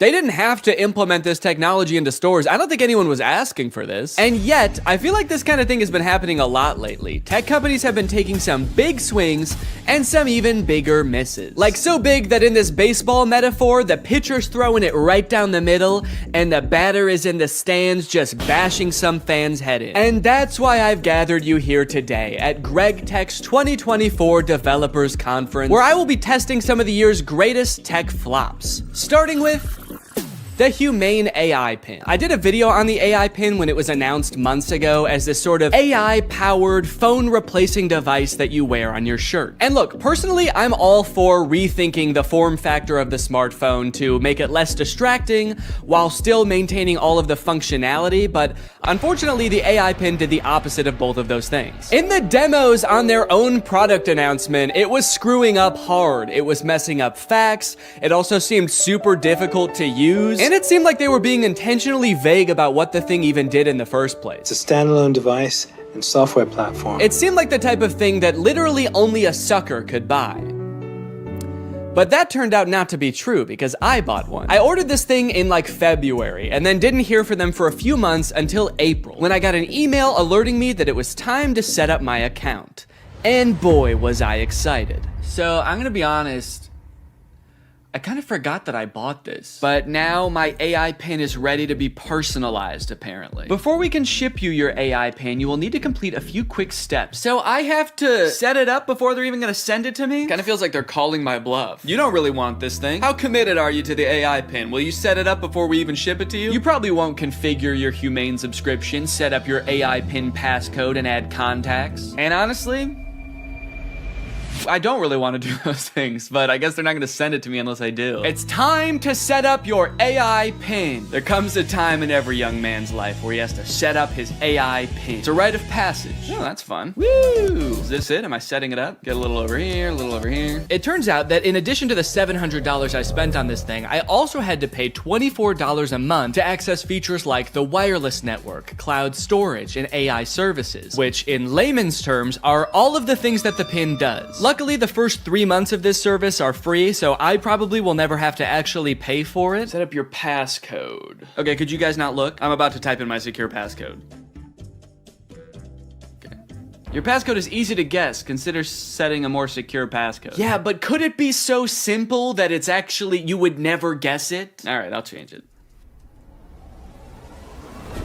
How is that easy to guess? It's my birthday. I guess does it know my birthday? Do you know my birthday? Fun fact, I actually didn't know this before recording this video, but it turns out almost every single combination of 4 numbers is easy to guess. How is that easy to guess? But eventually, I reached into the dark recesses of my mind and came up with a number combination so random, so, quite frankly, disgusting, that no one, not even God, not even me later in this video, will be able to guess it. Okay, well, let me write this down somewhere so that I don't forget it. Already using my phone for something because I don't have the pin yet, so I have to use the phone to remember the passcode to the thing that is gonna replace my phone. Connect your services. Oh, cool, I can connect my Google Photo and Title services, which I have both. And just like that, I was done. I have solved Humane's riddles, and now they have to send me my prize. All right, well, I guess the next time you see me, I'm gonna have the AI pin in my possession. It might even be right here.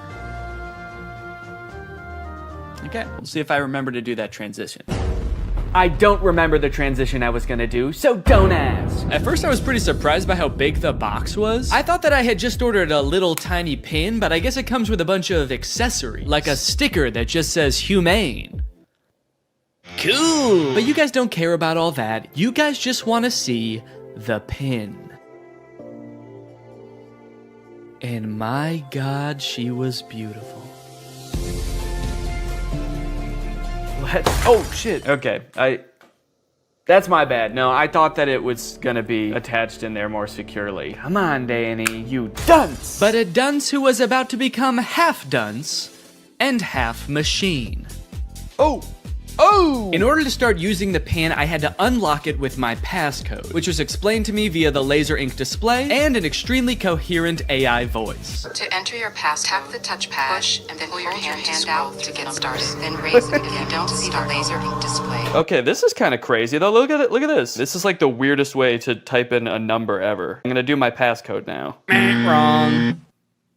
I forgot what my passcode was. Incorrect passcode? What would I have made my passcode? I forgot that I made a passcode. I forgot that I wrote the passcode down in my phone. I tried to click forgot passcode and it told me to go to this website to change it. But somehow, in order to do that, you need to know your existing passcode. Luckily, I recorded me making the passcode so I could go back and watch the screen recording of me doing it. If I was not a YouTuber recording a video about this product, I think I would be locked out forever. Come on, come on, come on, please. Yes, yes, welcome Danny. All right. After months of waiting, I was in. Now it's time to see what this device is capable of.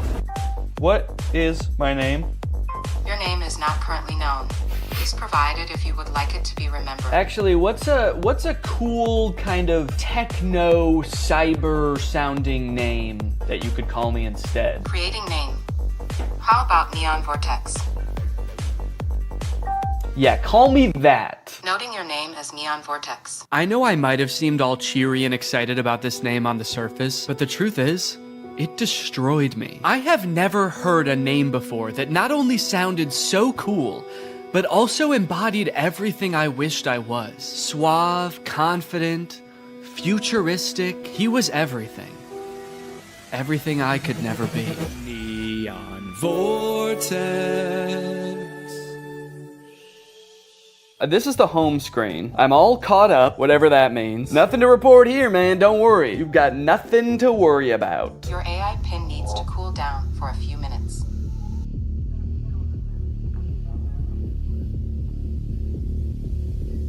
What? Yeah, so apparently it does that.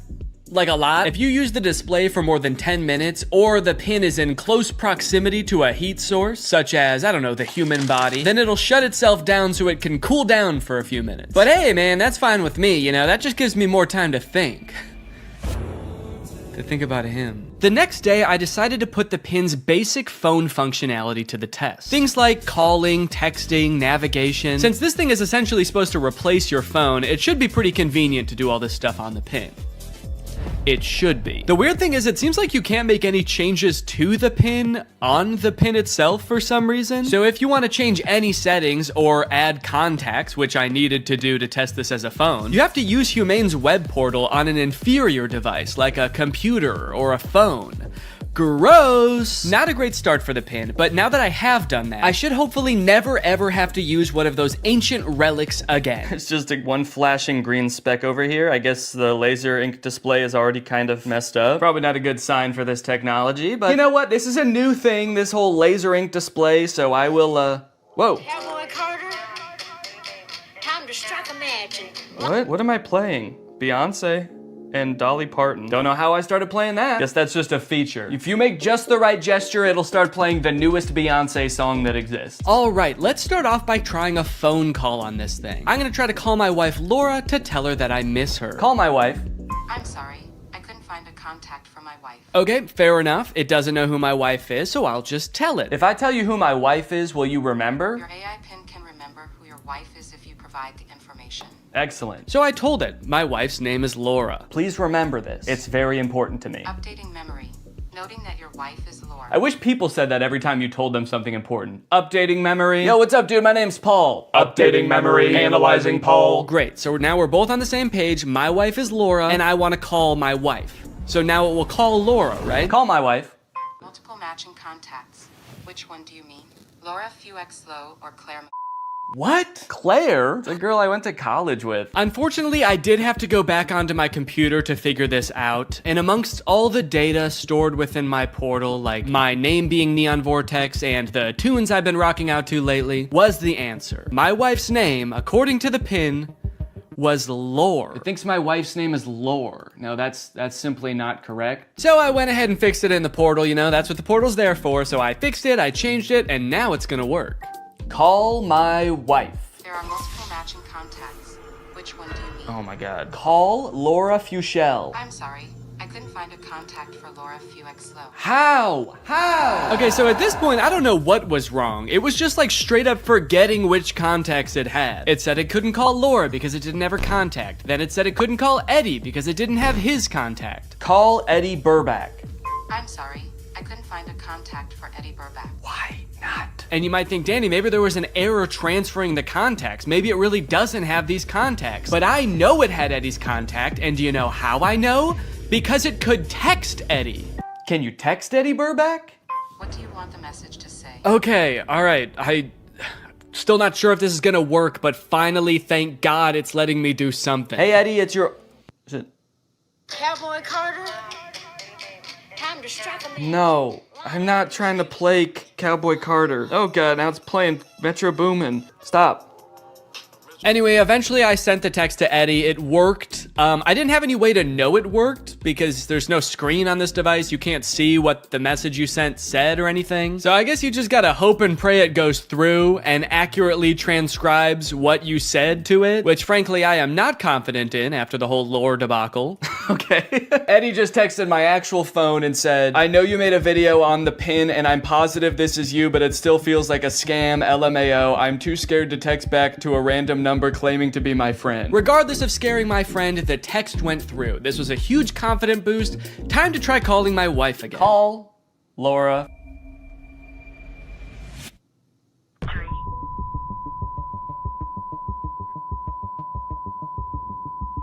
What? What is... Message has been recorded. Record your message after the tone. Oh, whoa. Simply hang No. Hang up. I don't want to play like that. I don't want to play Metro Boomin. Hang up. Am I still recording a message? Cancel. I've been on the phone with her for a minute. Hang up.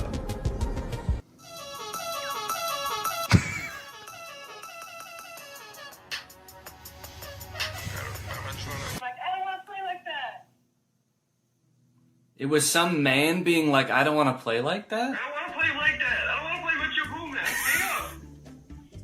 Am I still recording a message? Okay, well, yeah, I'd say that was a success. I'd seen a few demos online of Humane's GPS navigation solution. And while it did seem kind of annoying to have to hold your hand up like this the entire time, it seemed pretty doable. As long as they stuck to this, it didn't do anything crazy like, I don't know, going in a completely different direction and making it borderline unusable. So to test it for myself, I drove to a part of town I don't know very well, about a mile away from the nearest Smoothie King with hopes of the pin guiding me to a delicious, delectable treat. Navigate to Smoothie King? Head north on South Columbia Street towards East Gardner Road. Turn right onto East Gardner Road, then left onto South Washington Street. Follow South Washington Street and turn right onto East Chicago Avenue. It just gave me all of the directions at once. I wasn't ready for it. What, am I supposed to have a notebook to write that down? Also, sorry for the noise. If you live in Illinois or one of the surrounding states, you know it's cicada season. It's the year of the cicada and they're everywhere. Oh. One just landed on my shoe and then got pissed off that I moved. Eventually, I realized if I look at the laser display, it displays the directions, but not like it did in any of the demos. It just gives you a block of text with every single direction written down. If you're in the shade, that is. If you're in the sun, it gives you nothing.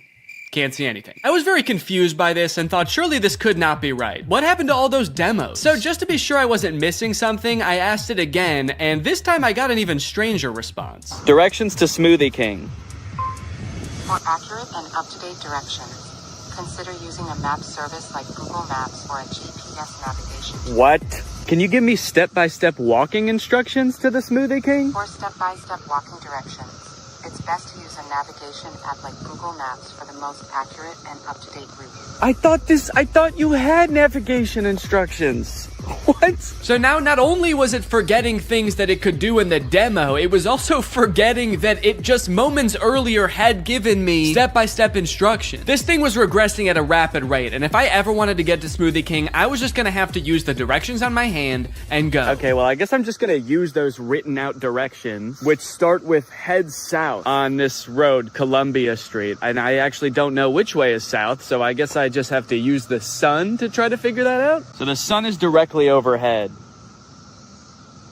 What does that mean? Okay, while I'm walking aimlessly, I just got a text from Laura. So I'm gonna use a feature that I've seen them use in the demos where you tell it to catch me up on all my notifications. Tell me what I missed. And it's supposed to like summarize all your notifications. Since I just have one, I assume it's just gonna tell me what Laura said. Can you catch me up? Your message to Laura Fuexpo says, can you catch me up? Okay to send? No, I want you to tell me what Laura said. What did she say? Can you tell me what she said? Finding Laura. Finding Laura? Laura asked, okay, hello, what we thinking about lunch? Oh no, guys. I told Laura that I was having a smoothie for lunch, and now she's saying that she wants a smoothie for lunch too, and I didn't have the heart to tell her that I was just meandering aimlessly down the street with no clear end in sight. And I told her I would get her one, which means I'm on a time crunch now. So that's when I had to kick it into high gear. Walking under the beating sun through a sea of cicada corpses, I trudged, and I trudged. Then I realized I had been walking the wrong way for 10 minutes, so I trudged the other way. And after about 35 minutes, I finally made it. I got my smoothies. Let's go. Let's go. Take a picture of my smoothies.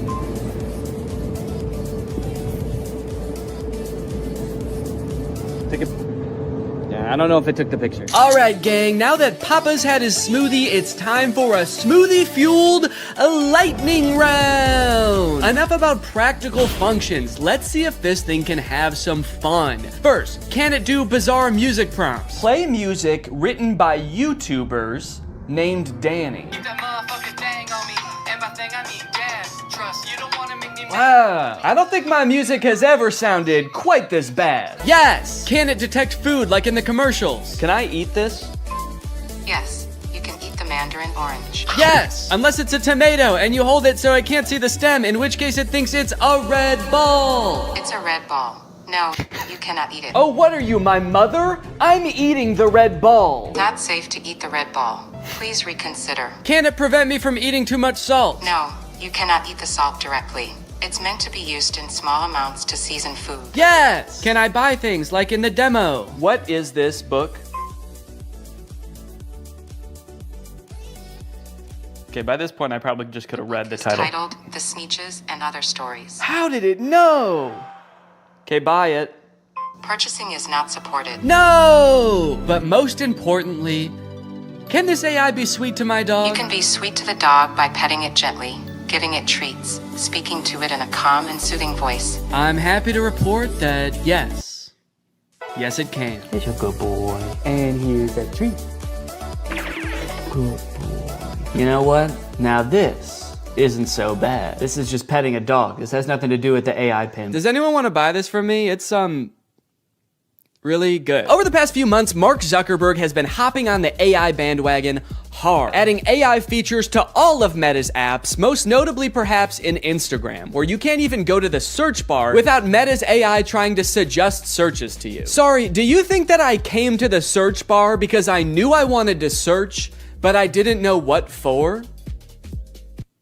That's not how searching works. They've also released a bunch of chatbots in Instagram. I like using the word release there because it kind of sounds like a tech product is being released onto the world, but it also kind of sounds like they're unleashing a horde of monsters upon us. They've released the AI chatbots! Oh fuck, that one looks like Mr. Beast! This is really awesome, you know? Personally for me, one of my favorite things about social media is that it started out as a way to connect with each other, but ended up actually making people feel more lonely. So Meta's solution was to use algorithms and manipulate people's emotions to make them even more addicted to the platforms. But then that didn't work either! So now their much better solution is to replace what little human interaction we already got on these platforms with chatbots that look like Mr. Beast for some reason. And I think this is really gonna fix this whole system right up. So I'm very excited to get into these Meta chatbots, but first, I have a very special announcement because this video does have a sponsor, and it is the Pokemon Company International. Guys, this summer in Pokemon Unite is gonna be incredible. You got Ho-Oh sweeping in, and you can snag it for 0 cost. You also have a very cool looking Dark Lord style Charizard Hollowware, which is so cool, and I wish somebody would call me Dark Lord style just once in my life. This summer, you could catch me roaming around the gamer world. My trainer's name is Danky Gonky. Go ahead, hit me up, add me to your squad, let's go and do some battles together. There's a challenge called the Divine Forest Challenge that lets you trade for a Ho-Oh's license, and guys, let me just tell you, Ho-Oh's no joke. Bringing back defeated allies with its Unite move, Rekindling Flame. You got other sick moves like Sky Attack, Fire Spin. You're gonna be unstoppable with this thing. This game is just busting at the seams with gifts, daily free prize machine ball throws that promise a Hollowware treasure. So if you wanna hop into the game, click the link in the description, get into the Pokemon world, and make this a summer to remember. Again, click the link in the description to get Unite today. It's totally free to start on iOS, Android, and Nintendo Switch. And now let's talk chatbots. I'm still actually not sure what the point of adding these chatbots into Instagram is, so I asked it, what can you do? To which it responded that it can help in a variety of ways, from helping to plan a vacation to creating art, which is actually kind of a crazy coincidence because those are the exact two things that I would literally never want an AI to do for me. It went on to say that its strengths are answering questions, generating text and images, and just chatting. But at this point, all I could think about was the fact that it told me it could plan a vacation. I thought there was no way it could actually do that. And I was right. Can you help me plan a vacation? I'd be happy to help you plan a vacation. To get started, I'll need to know a few details from you. Here are some questions to consider. Where are you interested in going? How long do you have for vacation? What type of vacation are you looking for? What is your budget for the trip? Are there any specific activities? Do you have any preferences for accommodations? So I'm gonna say I wanna go somewhere fun and tropical, a nice getaway for me and the family. I'd like to stay at a hotel for 5 days. With all of this information, it suggested a few tropical getaway locations like Hawaii, Cancun, Phuket. But then it said something that I did not expect. It says it can also help me with booking flights and hotels. How can Instagram book me a flight? I'm calling its bluff. I actually don't think this has the capability to do that because why should it and why would it? So I'm gonna say, okay, book me a flight for next week to Cancun and book the hotel. For flights, I recommend checking out websites like Expedia, Kayak, or directly on airlines websites such as American Airlines, Delta, or United. Yeah, great idea. That's what I would have done anyway. That's like if I went up to an old lady lady who needed help crossing the street, and I said, "Excuse me, ma'am, can I help you cross the street?" And she said, "Oh, thank you, young man, that would be lovely." And then I said, "All right, just put one foot right in front of the other until you get to the other side." And then I gave her a little shove, and I went on my way. Oh, good, it also listed hotel recommendations and then said you can book hotels through websites like link unavailable, or directly to the hotel's website. Thanks. Let me know if you'd like more recommendations or help with booking. Nah, man, I'm good. Okay, so maybe it lied about like the very first thing it said it could do. That could mean that this is a very poorly built tool that doesn't know nothing about crap. But on the other hand, it could mean that this is a very well-built tool that is evil and designed to lie. So I gave it another chance and asked it to entertain me with a game. Let's play a game of treasure hunt adventure. I'll be the game master and describe a scenario, and you decide what actions to take. Okay, pretty cool. This is like one of those old school text-based adventure games. It gave me this long introduction about how I've heard rumors there's a treasure hidden in the jungle, guarded by an ancient temple. It's really trying to set up this mystical world for you to explore. And then it gives me some multiple choice options. I am curious if I can pick options that aren't one of these options. I'm just gonna say, I find the treasure and go home. It's really thinking about this one. It's like, what is it? No, you can't do that. Congratulations, you've reached the treasure. Dang, dude, this game was easy. Would you like to play again or try a different game? No thanks, that was too easy. But it's not just the meta AI. That's not the only AI on Instagram you can talk to. Because a few months ago, Instagram licensed the likeness of a bunch of celebrities like Mr. Beast, Paris Hilton, Tom Brady, so they could make these AI influencers that just have the same face as these celebrities. So here's the Instagram profile for Comedy Zach. He looks exactly like Mr. Beast, but his name is Zach, and he's an AI managed by Meta. He says, "Message me to get roasted." Then you've got Brew, who is Tom Brady, but instead of a football player, he's a sports-obsessed trash talker. Step into the Brew zone and prepare to have your sports takes flame roasted. Wait, why do both of them roast you? Why are both of them mean? This AI gives fans a chance to... What's up, Greg? If you've seen my video about the Disney Channel original movie Zombies, then you know I have some deeply troubling feelings about that movie. It's a very poorly made, weird, cobbled together metaphor for racism, and on top of that, a lot of the lore surrounding the zombies doesn't make any sense. So I ended up walking away from that movie feeling like I had so many unanswered questions, which is why when I found out there are 2 more movies in this franchise, I was honestly thrilled. I could actually get some answers to my questions. They'll dive into the lore a little bit deeper. Then I watched the movie and realized that was a very dumb assumption to make. This movie does not answer any of the questions that you might have had about the first movie. In fact, it introduces a whole bunch of new lore that is even more confusing and also kind of contradicts with the lore from the first movie. Now, all of that might lead you to believe that this movie is gonna be really bad, like even worse than the first movie. But honestly, this movie is not that bad. Also, it has 100% on Rotten Tomatoes, so technically speaking, this is a perfect film. So strap in and get ready, because I don't know if you've ever seen a technically perfect film before, but this is what one looks like. The movie starts off right away, changing the lore that we all know. So hold on, you guys didn't think to mention this during the first movie? How could you tell us a history of Seabrook and neglect to mention the battle with mythical creatures that transpired? What else are you hiding from us? And what about this mysterious power source that runs the entire city? Don't you think during the 200-year census happened, someone should have looked into this, made it a non-mysterious power source? They were like, we'll call this beautiful land Seabrook. We'll build a school to teach our young, a hospital to treat our ill, and a power plant that might blow up. We do not know. Just a little bit of playful hazing, I guess, for the underclassmen. Oh, you want to be a cheerleader? How about some internal bleeding? That's hazing, baby. Nobody joins an organization that I've already joined and gets away with it. And while I do wish someone would rush this poor girl to the hospital, I do have to admit, the song does slap. The music in the first movie sucked in my opinion, but the production quality of not just the music, honestly, but the whole movie is way better in this one. Probably as a result of the success of the first movie. The first one was very popular. So they were like, look, this next movie, you know, it's not gonna make any sense, but it's gonna look fantastic. The lighting on that girl as she flies through the air with 12 broken ribs is gonna be so good. Addison is hoping that Zed will write to her while she's at cheer camp. They have a bit of a love connection going on, as you'll remember from the first movie, but Addison never will get those letters because the older cheerleaders are shredding them and turning them into pom-poms for the underclassmen to use. Addison, I hate to say it, I don't think these cheerleaders are teaming up to make progress with you. I think they're conspiring to ruin your life. On the way home from cheer camp, love is in the air. Cheerleaders are asking each other to prawn. Yes!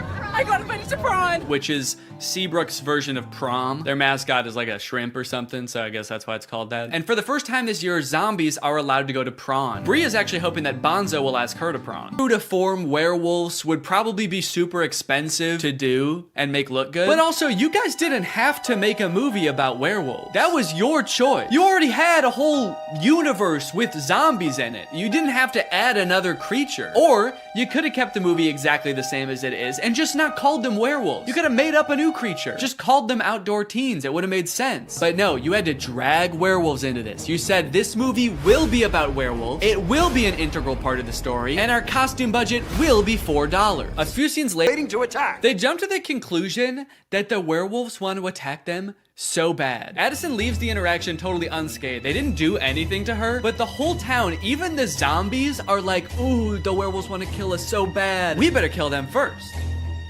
And eat them. Typical zombies. So the leaders of the town decide to reinstate all emergency monster laws. All anti-monster laws are reinstated.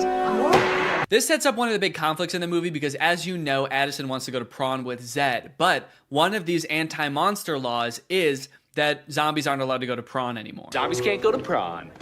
Ouch. And when I say one of them, I firmly believe that is the only emergency monster law. It's the only one they talk about in this entire movie. They let so much else slide in this movie, but that's the one thing they're like, no, we cannot have zombies at prawn this year. Ouch. You'll see in a bit why that's so strange, but right now we gotta go check in with the werewolves because they're setting up a conflict of their own. And you know we don't have much time. Our necklaces are almost out of power. So the werewolves all wear this stone around their neck. It's called Moonstone, and it's sort of what gives them their power. I guess it's like some kind of mysterious power source or something. But it turns out that like 200 years ago, somebody or some group, then they open up a vent and crawl into it and they wait until morning. So kind of seems like they didn't really need to go at night, did they? They all file into the vent so dejectedly. They're like, maybe we should have researched what this place is. I guess we don't know what a school is. They're not here at night. Imagine they accidentally went on like the last day of school before summer. A janitor finally comes in after 80 long days and finds 20 dead werewolves in a vent. That day at school, Bucky and Zed both decide to run for class president. Zed because he wants to re-allow monsters to go to prawn, and Bucky,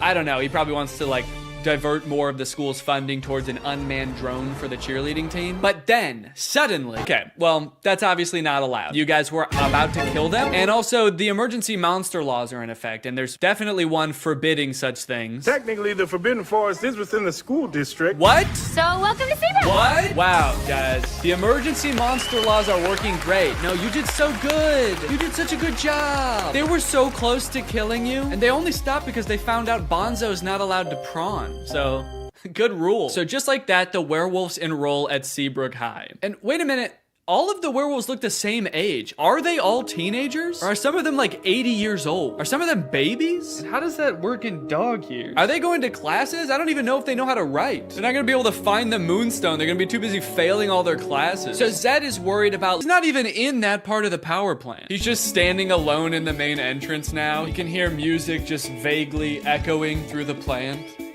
Okay, I get it. I think I figured it out like 20 minutes ago, guys. Okay, so I've got good news and I've got bad news. The good news is they decide not to blow up the power plant. Stop the detonation. The bad news is the demolition guy accidentally does it anyway. Well, shut it off. I can't. And also, Addison finds out she's actually not a werewolf.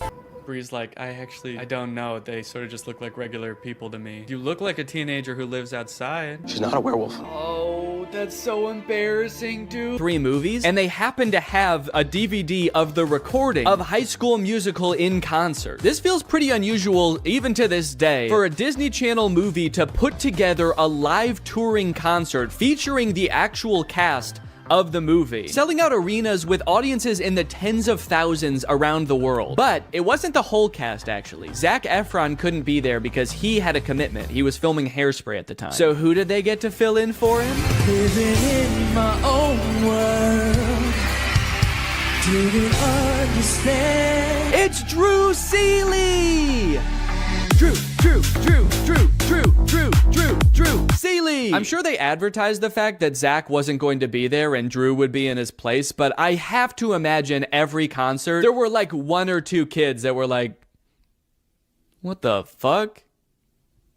Zac looks different in person. With all the success of the first movie, they had to crank out a sequel fast, which they did, releasing High School Musical 2 in August of 2007. And you might think it would be impossible for them to catch lightning in a bottle twice, but oh baby did they. What time is it? Sequel time. High School Musical 2 is often regarded as the best High School Musical movie. Out of any High School Musical movie, this one has the most moments that have lived on in the cultural zeitgeist even today. The movie starts just as the school year is ending. The musical is long over, so if you were expecting to see, get that out of your head right now. You're never gonna see that musical. Right now, he'd be barking like a dog. Oh, wait, Troy's dad is fixing up a car. Look, he has other hobbies. Good for him. Granted, he is propping up the hood of the car with a basketball, and there's more basketball and hoops in the background, and I do kind of feel like if we could see what he's working on, there would just be 5 basketballs where the engine is supposed to be, but it's a step in the right direction. Troy's dad, surprisingly, is all for Troy going for the basketball scholarship. Nothing wrong with keeping your eye on the prize. And that's great. I totally agree with that. Troy should capitalize on these opportunities he's been given, but he should try to make his girlfriend and his friends a priority too. However, that is not what Troy does. Hey, I almost forgot. Get back in the kitchen, you broke motherfucker, and get your money up. High school jock, always doing cool spin dance moves. It's a gift from the guy. I love sports. It's a gift from the guy. Look how much taller the actual breaks in the middle of practice. Dancing. This song is great, but tell me why at the end of the song, Ryan and Chad are wearing each other's clothes. Because they don't ever address that. It's such a confusing part of the movie. Why did they change clothes? When did they get naked? So I was confused about this, so I actually went looking and I found an article where the 2 actors explained what happened. The outfit swap was actually suggested by director Kenny Ortega. Quote, he had the on-the-fly idea for one, I don't know, I kind of feel like they lost a little bit of inspiration at the end here. Kind of feels like they forgot what moral they were working towards for the end of this one, and they were like, and we're all together in this one also. And the movie ends with Gabriella wooing several times while looking over at Troy for approval. And that's the end of the movie. And now I'm very excited to watch the 3rd movie. But before I do, there's something I need to address. I feel like there's something deeply wrong in these movies. And I feel like I'm finally starting to get a handle on it. These movies, like, they don't really feel like musicals. And it took me a while to figure out why. So to explain it to you, we're gonna have to go back to medieval Europe. In a French town overcome by an urge to dance, they did so for weeks on end. This dancing plague, as it was later coined, lasted for months and only ended when participants were either so exhausted that they collapsed or so exhausted that they were dead. Authorities tried to stop the dancing, even hiring musicians to play vigorously to try to help them get all the dancing out of their system. This, of course, made things much worse. This event has baffled scientists and historians for years, but many believe it could be the result of a particular type of food poisoning. Yeah, crops like rye can end up growing a type of fungus that basically makes you crazy. Could it be? Of how they're feeling. But a closer look reveals something shocking. Like at the karaoke party. Now, you might think that a moment like Get Your Head in the Game is totally different. You know, that song doesn't really exist within this universe. But what is Troy's ringtone in the 2nd movie? But how could an entire school become poisoned by a rare fungus? This man, who convinced us he had relevant qualifications, believes it could have been a certain freaky genius girl. It could be that by growing a fungus in a lab, Gabriella was able to manufacture a sort of singing stuff had he not been under some kind of drug-induced hysteria. After all, Troy is so cool and singing is for weirdos. So it could be the fungus, or maybe Gabriella's some kind of fucking witch. The High School Musical bonus soundtrack. You love High School Musical hits like Get Your Head in the Game. Well, now's your chance to own the extended soundtrack, like Coach Bolton's Crisis. What's up, guys? I'm 16. I'm the new player on the basketball team. I'm really excited to play. Yeah, Mr. Bolton, we know it's you. And Gabriella's on the news. A little boy drowned in the pool. Oh no. A little boy drowned in the pool. No. Where was the lifeguard? Having a picnic. And a preview of the finale song from High School. Wildcats with their backs against the wall. It's the championship game. They're behind, and there's only 16 minutes left. Whoa. Mr. Bolton rocking a middle part. That's new. Mr. Bolton gives a speech about how there's only 16 minutes left. There's 16 minutes left. And then they sing a song about how there's only 16 minutes left. Ooh. A song about there being 16 minutes left in a game. We're getting very specific with these songs. I think they're starting to run out of ideas. Oh, thanks, man. Yeah. You were in my room? Whoa. Yeah.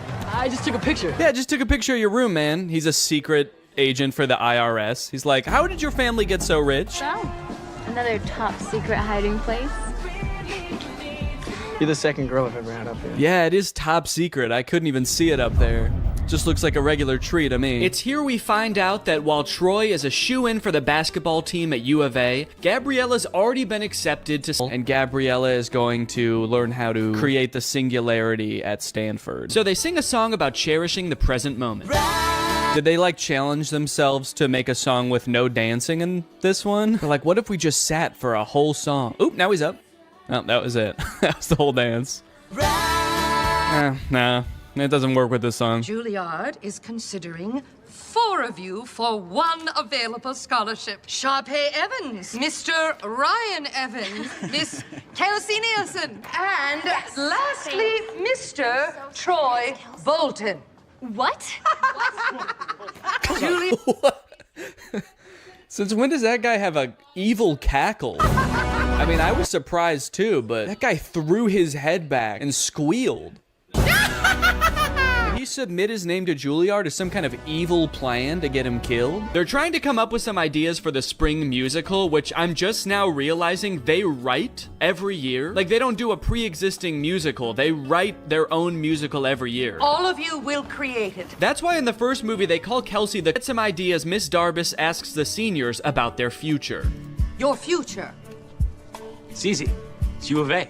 Hoops all the way. Yeah. Miss McKessie. Is University of Albuquerque like a really good school for basketball? I feel like I've never heard of them before. All the basketball players are like, we gotta get to U of A, man. It seems like that's just like the closest college that has a basketball team. Meanwhile, Gabriella's going to Stanford, Sharpay's going to Juilliard, and they're like, I don't know, we can go play basketball down the street. For the record, the reason I've never heard of the University of Albuquerque is because it's a Catholic liberal arts school that actually closed in 1986. So I guess these characters live in some sort of alternate dimension where it stayed open and went on to become a basketball powerhouse. Mr. Bolton.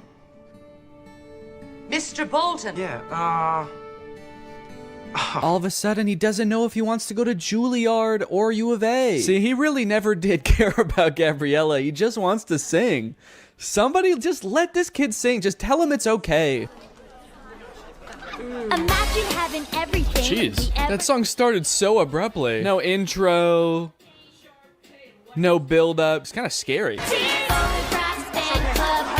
Oh, this is a look into some kind of strange alternate future where Troy chose neither basketball or Juilliard and became a stalker. I want that to be how this movie ends. Troy choosing between 2 incredible futures, and instead he just throws his life away. It's like, I can't decide. I don't fucking know. Ms. D said that there's only 1 scholarship. There's 2 of us. Wait, they're doing this to compete for a scholarship? Not even just a place at Juilliard? If I know anything about these two, it's that they can both afford to go to Juilliard. Why do they need to take the scholarship away from somebody else? Which one do you think I should wear? Well, I've never been asked to a prom, but this almost sounds like an invitation. Did she say she's never been asked to prom? What about last year? They were dating last year. Troy didn't want to go to prom with her. His dad was probably making him run basketball drills. The only place you're going, Troy, is downtown. With the ball. Make sure you bring the ball. Time for another song. About how much Troy and Gabriella love each other. There's already like 2 very sentimental songs between these two. They are really setting us up for heartbreak, I feel. And also just spending like an unnecessary amount of time being like, these two are in love, okay? don't forget that they're in love. That way, when whatever happens, we're gonna all be sad, all right? So that way, when Troy picks U of A and Gabriella gets hit by a bus, it's gonna be sad. I think they're gonna end up going to the same college. They couldn't possibly end this entire series by being like, they didn't actually like each other that much. They're just gonna call it quits. Where's our clothes? Yo, Rocket Man. Why do I feel like they're about to haze these kids? You know, we weren't just given these lockers, we had to earn them. Right. Oh, they're definitely about to haze these kids. Now drink this entire bottle of Absolute. That'd be a crazy twist in this movie. Just a little hazing. Troy is not better than doing some hazing. Oh, I thought I heard you. I was just making some snacks inside. Are you guys hungry? Only if it's your brownies. I've had them. Bring those out here. Could you take me after school to check out that tuxedo? Tuxedo? For what? For prom. Oh, honey. If that's what you call an invitation, you'll be dancing with yourself. He's like, okay. I wasn't inviting you. I'm gonna ask Miss Darbus. Then comes a song about getting ready for prom featuring, I think, the funniest moment in any of these movies. I think this tux is too baggy, too tight, it makes me look weird. Yeah, this movie's kind of funny, man.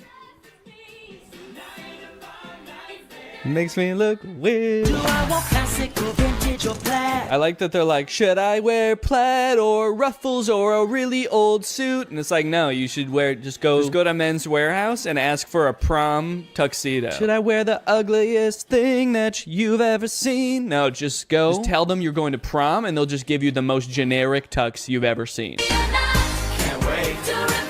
This reminds me of when I was a senior in high school and I was getting ready to go for prom, and I sang this song called It's Gonna Be the Night to Remember, and me and all my boys got dressed up in weird suits and they had bags. And yes, they left together. In fact, it kind of feels like, have you ever seen people who have edited The Big Bang Theory so that it doesn't have the laugh track to show how like bad all of the jokes are? Who are you? Oh, I'm Denise, the new assistant manager. That's kind of what this movie feels like. Why are your eyes all watery? Because I'm high. That's way better. Bazunga. It's so fitting that this movie feels like a bad YouTube video from 5 years ago, because I'm pretty sure they filmed this at Rice Gum's old house. Did something happen in that house? Is there like a curse? 100 years ago, one of Hollywood's earliest YouTubers died in that house, and now all the content that's created there is cursed to be mad disappointing. Okay, so now they got to investigate what's happened to Apple. London's phone is broken, so he can't contact her, so the only thing he can do is go looking for her. So he goes to the last place she was seen and talks to Pete Davidson. Did you see Apple? Yeah, she was just here like 2 minutes ago. Did she say where she was going? You know what? She did. She actually... No, are you fucking crazy? You guys never talk to me. I mean, the only reason you know my name is because it's on my name tag. Right there. B-E-R-R-Y.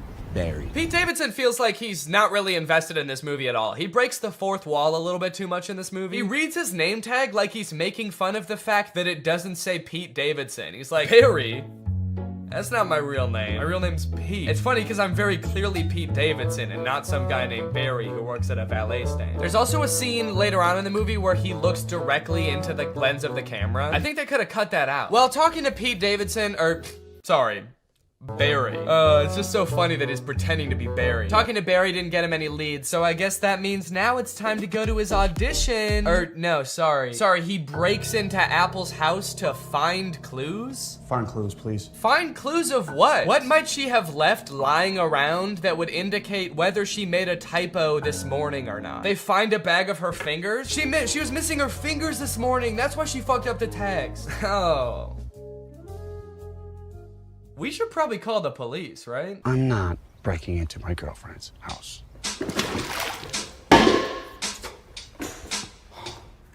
Can't believe I'm breaking into my girlfriend's house. Me neither, dude. Your life is pretty crazy. London Clash is so dumb. He makes the worst decisions at every move in this movie, okay? While they're in Apple's house, one of London's friends knocks over every single urn on the mantle, and ashes go everywhere. And so they're like, oh shit, we have to put back the urns and then refill the ashes. But they're like, the only problem is, where are we supposed to find ashes? Where are we gonna find enough ashes to fill up these urns? But like, they didn't lose the ashes. They all just fell on the floor. They could just sweep them up and put them back in urns. It's like MGK was like constantly forgetting what previously happened in movies, and so the plot is being driven forward by things that just aren't problems. So anyway, as I said, this is a stoner comedy. You can probably guess the solution they think of to produce a bunch of ashes to fill back up the urns.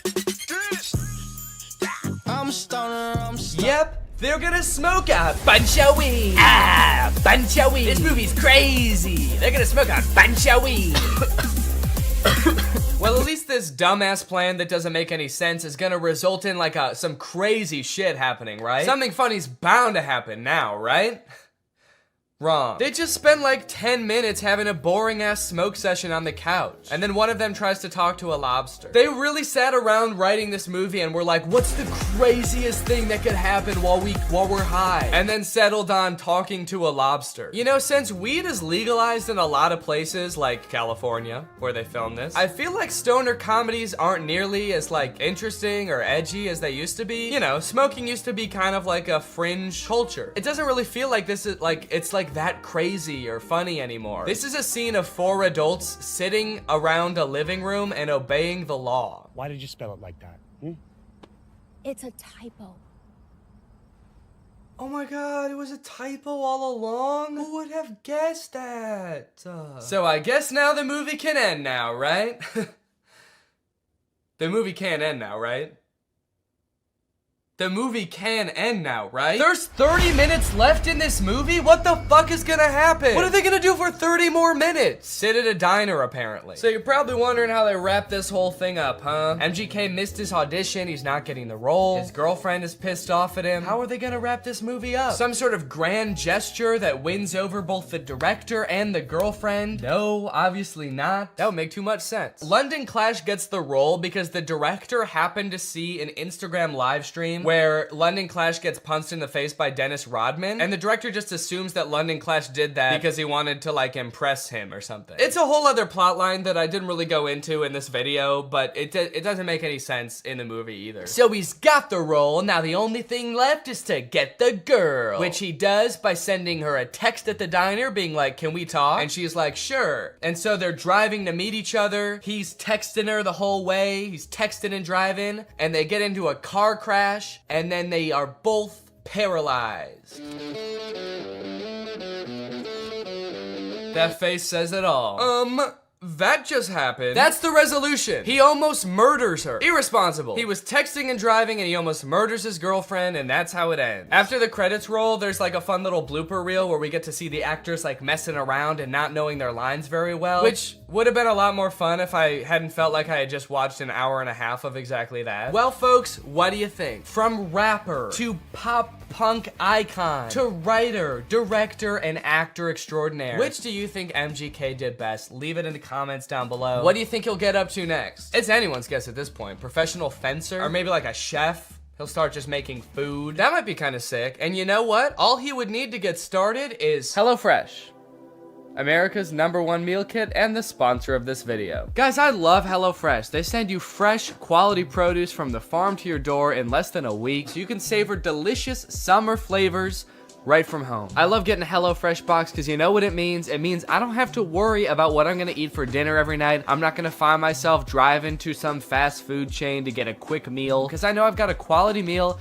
that I can whip up in like 35 minutes right at home. And I know it's gonna be tasty. I know it's gonna be healthy. If you're trying to stick to a particular health goal, HelloFresh has you covered because they have veggie options, fit and wholesome options, and pescatarian options. So HelloFresh fits a variety of lifestyles. Their plans are super flexible. You can pause 1 week if you want to. You can add more food 1 week if you want to. And even if you're on vacation, you can change the delivery address to deliver to your vacation destination. And then you can have home-cooked meals when you're at the family reunion. HelloFresh is the very first carbon-neutral meal kit company, and nearly all of their packaging is recyclable. They help cut down on food waste because they send you pre-portioned ingredients so you're only using what you need. So if you want to check out HelloFresh and have a flavorful summer, then head on over to HelloFresh.com. Use my code TrulyGreg16 for up to 16 free meals and 3 surprise gifts.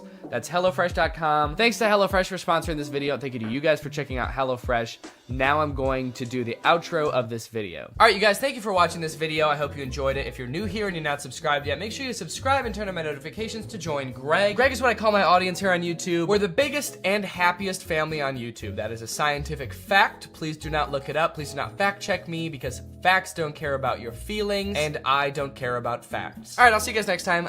Bye. Hello, Greg. Why are movie studios making bad movies on purpose? I swear to God they are. I'm sure most of us by now have seen clips from the new Pinocchio movie. Father, when can I leave to be on my own? And that had me pretty skeptical, honestly. You're trying to tell me they made it and they were like, the main selling point of this movie is that it will be good? No chance. And now I've recently seen people talking about this movie, Marmaduke. It's about a cartoon dog, voiced by Pete Davidson. It has 0% on Rotten Tomatoes. I've watched it, and it is in fact the worst movie you'll see this year. And it just really seems like they're trying to make bad movies on purpose. This movie is just heinous. It feels like Netflix just like fed an AI a bunch of scripts of bad movies until it spat out Marmaduke. This movie is not good at all. I think it has 0 redeeming qualities, actually. There's nothing good in this movie. I would even give it a negative score if I could. I like that I said that as if there's something stopping me. I'm my own entity. I'm not limited. I don't have a boss telling me I have to give it a positive score. I'm gonna give it a -6 out of 10 movie. Marmaduke was some fucking dog, dude. I don't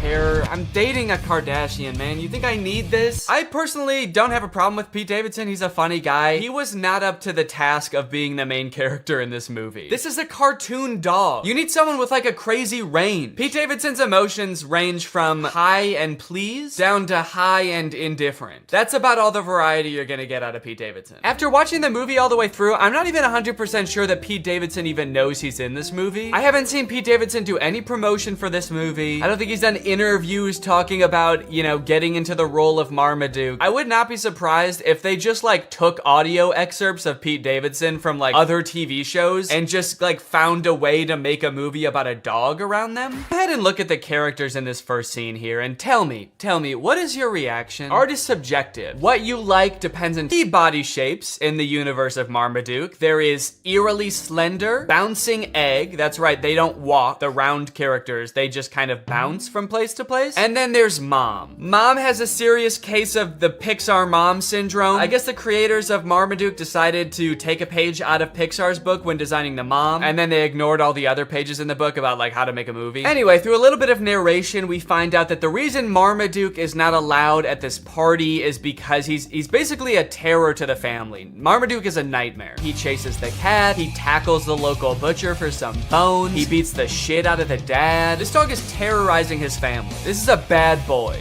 Guy, being like a world famous dog trainer, sees Marmaduke, this poorly behaved monster, and decides, hey, this would be kind of an interesting challenge for me to transform Marmaduke into like because he's like rich and British, and I think that it's the law in cartoons that the bad guy has conversations. So who is speaking the other one's language? Is Marmaduke speaking English, or is the trainer barking at Marmaduke? Like if you were to walk by the park where Guy is training Marmaduke, is Guy just going like, arr, arr, arr? This movie is completely uninterested in answering this question. It is time for Marmaduke to enter his first dog show. This is where we meet Marmaduke's main competition and basically the villain of the movie, this beautiful dog Zeus. This part is very disturbing. Oh, Marmaduke, you idiot! How are you gonna perform, dude? How are you gonna compete? You can't even walk. This is where the movie gets gross. The sound effects of his like gurgling belly make me want to throw up. Then he somehow becomes skinny by farting once. I guess he farts out all the food in one foul fart. And when I say foul fart, that shit does look foul. When his fart gas like envelops the entire crowd, people are screaming. I think he might have killed people, honestly. This is just an awful scene. I don't know why the writers thought that this would be fun. For anyone, even for kids, it's like, is your dog pooping in the wrong spot ever that funny? I don't think I've ever like come home and my dog is like pooped somewhere she wasn't supposed to and been like, that's hilarious. That's actually good one, Sunday. Dude, you fucking killed it. I should be mad, but that's actually mad funny. To be fair, if I did have like a comically big trophy in my house and I came home and the dog had pooped in the trophy, that actually might be kind of funny. But not if she was also like sitting on top of the trophy as like a shriveled up skeleton and my house was full of noxious gas. That was a disgrace. It was getting kind of dark. This is a really somber, like, middle section of a children's movie. He's not a loser! It just turns into Marriage Story. Marmaduke is a Great Dane! Then come to find out that the trainer has actually billed them for all of the training, and it's like a shit ton of money. They go through the list, and it rolls by in this like Star Wars style credit roll, and it's meant to fly by really fast so you can't read anything, but I paused it just to like look through what some of it is. Some of the items on this list are more than the $1 million they would have won at the final dog show. There's things for $29,000, $35,000, $1.4 million. Also kind of a funny detail, the writers I guess couldn't come up with enough things to make, so if you just play it you'll see like the same thing worth $1.5 million over and over in this list, and it's like you couldn't just keep coming up with different numbers at least? Or not, you did just then are like infinitely more impressive than a dog show. At least that's what I thought until we get to the dog show and we see what other dogs do during the talent portion.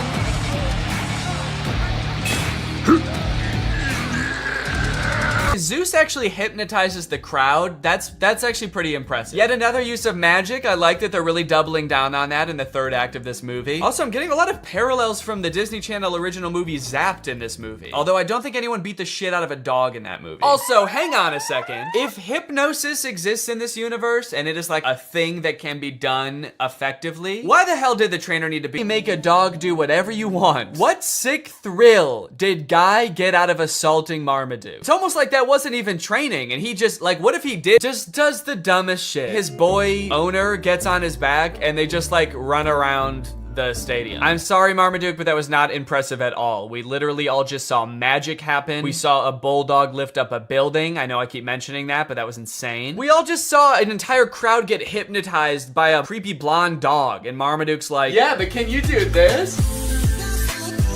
Are you trying to bankrupt your family, Marmaduke? Because that's what's gonna happen if you keep this shit up. Are you trying to destroy your family's lives? You're going to. Keep dicking around on the ground like that with no talent, and you're gonna destroy their lives. It's happened before, it'll happen again. Okay, a little plot twist happens at the end of the dog show. Zeus, the beautiful dog, wins. Obviously, he hypnotized the judges, so we kind of thought that was gonna happen anyway, but it turns out that one of the judges is actually Zeus's trainer in disguise, so he gets disqualified from the talent competition. I kind of feel like it was pretty dumb of him to do that because he had a shot at winning anyway. It's not like he was like a total underdog. Dude was basically an overdog. He was actually bound to win. He hypnotized everybody. There's gonna be an ending song. I don't know, man. You tell us.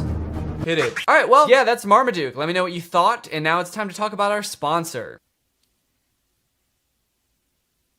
Hello. Guys, did you know in the US it's legal for your internet service provider to sell your data to other companies? They can sell it to ad companies. Heck, they can sell it to whoever they want. This seems pretty screwed up to me. I don't know why this is legal, but what I do know is that Marmaduke is probably responsible. Luckily, today's sponsor, ExpressVPN, puts a stop to this by rerouting 100% of your network traffic through their secure encrypted servers. Those are servers that are both secure and encrypted. ExpressVPN also masks your device's unique IP address, making it much more difficult for like big tech companies or advertisers or really strong dogs from tracking you and matching your activity back to you so they can collect your data. There's a ton of great reasons to use ExpressVPN. You can unblock content that's not... You may have noticed something a little bit different. There's a microphone in the frame. I got a new stand for my microphone, and apparently the only way I can get it like close enough to me is by having it slightly in frame. So I hope this isn't super distracting. This would be kind of a crazy way for like one of those faceless YouTubers to film videos. What's up, guys? So today we're going to be talking about Zapped. And after watching this movie, I'm starting to think that the writers of Disney Channel original movies are not capable of writing a movie that's not about a teenager trying to control the opposite sex and mold them and craft them to their liking. You got Pixel Perfect, a movie about creating like the perfect girl pop star. How to Build a Better Boy, pretty self-explanatory in the title on that one. And then you got this movie Zapped, which is about Zendaya discovering that her dog training app can actually train boys. Takes the opportunity to complain and just make her mom, I guess, like feel bad for marrying a guy.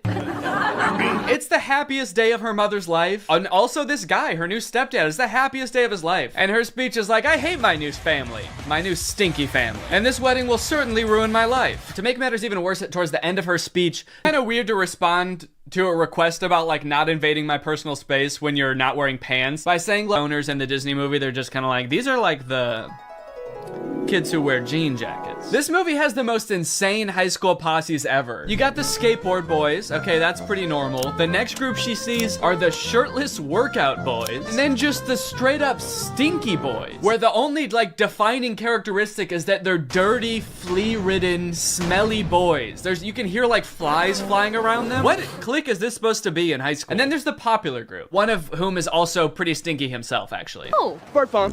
Oh. The movie sort of writes this off as like, well, this is just something boys do, you know? New school, you gotta kind of accept what boys come with it, you know? Boys will be boys. No, that is actually not what boys do. That is something that just one very specific boy does. It's me, I'm Trip. And he needs to be stopped. I cannot remember a single moment in high school where a boy walked up to a girl, let alone like the new girl who's already like scared and doesn't know anyone and is like, hey, I'm gonna fart in your face now. Welcome to the school, smell my ass.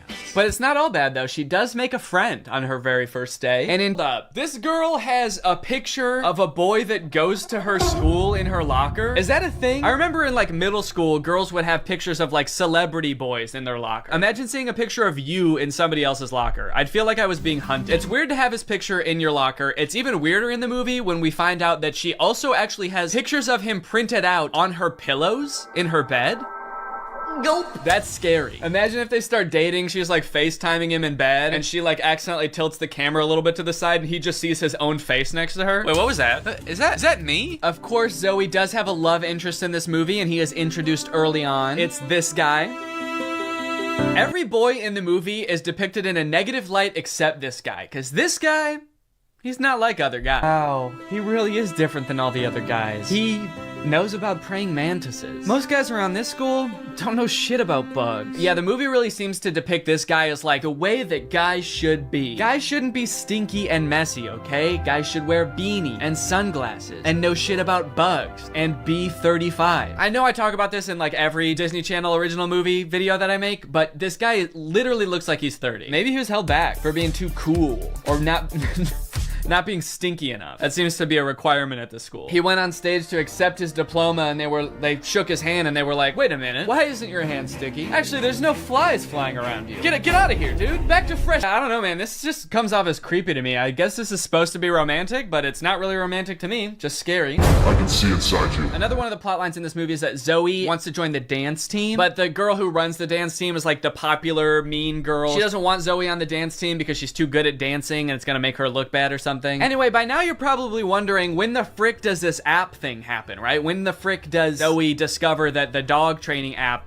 works on boys? Well, at first, it doesn't. Zoe's just trying to train the family dog because it's all just like the rest of the boys in the house. It's stinky. Gross. And it like destroys her room and shit. Breaks this thing that her dad gave to her. She downloads this app, cursed with dark magic, right? And the dog can even tell too, because you know what the dog does the second he realizes what's going on? He grabs her phone and runs off with it and tries to destroy it, presumably to break the curse. And then what happens next is honestly the most confusing part of the movie, okay? So the dog drops the phone in the bath. Her brother gets it out and tries to swing it around to get the water out of it. It flies out the window, swings around a satellite dish, slides down a solar panel, and lands in dog food. And from here on out, that app is now able to control boys. Any man or boy this app can control against their will. Sit.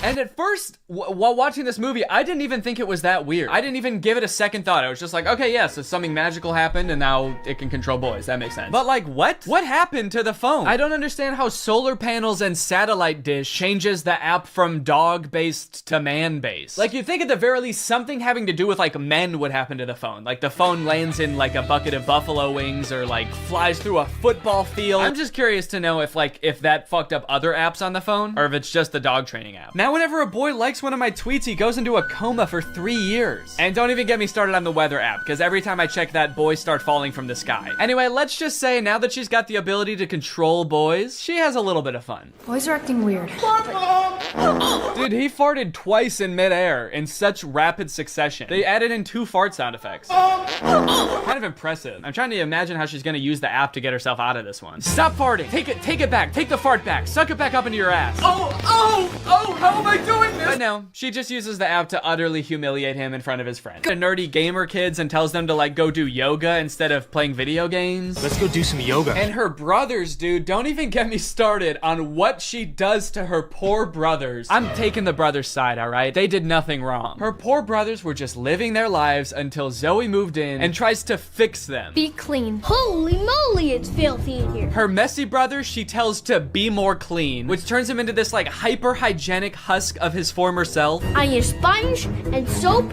and paper towels and a power washer. For the rest of the movie, he's literally he's scrubbing everything frantically in a panic. Anytime there's a mess, he's like, I gotta clean it up. She tells the gross cooking boy to cook less gross stuff. Start making less gross food. So he's like cooking 5-star meals for the rest of the movie. And then the oldest brother, she tells him to be more focused. The boy is just like focused on inanimate objects for the rest of the movie. He's just like staring at a lamp or at the basketball net. She turns her own family into like mindless zombies. And she's like, this is better. This is nice. It's creepy, dude. It's eerie, this movie. In all honesty, dude, this show walked so that WandaVision could run. This is basically WandaVision. In fact, since they're both owned by Disney, I wouldn't be surprised if this was in the same universe. This is like a prequel to WandaVision. This is where she gets the idea. It's kind of funny how low the stakes are considering the power that she holds. She could like take over Wall Street. She could get rich. She could make anybody do what she wants. Any man. She could fix every war. Create world peace. In fact, I think her friend says that at one point in the movie. She's like, we could end every war with this. And Zoe's just like, yeah, we could, but I simply will not. I think it's more important that my brother stares at a lamp for the rest of his life. That's kind of the shit I'm on. How she figures it out, she just like sees Zoe holding it during dance practice and she's like, she's holding her phone while dancing? She must be using mind control. I gotta get that phone. Anyway, she steals the phone. At the basketball game, she just like starts making everybody obey her every command. Bow down to me. In order to get the phone back, Zoe's like, how about I just do whatever you want? I'll do anything you want. Just say the command. Hands.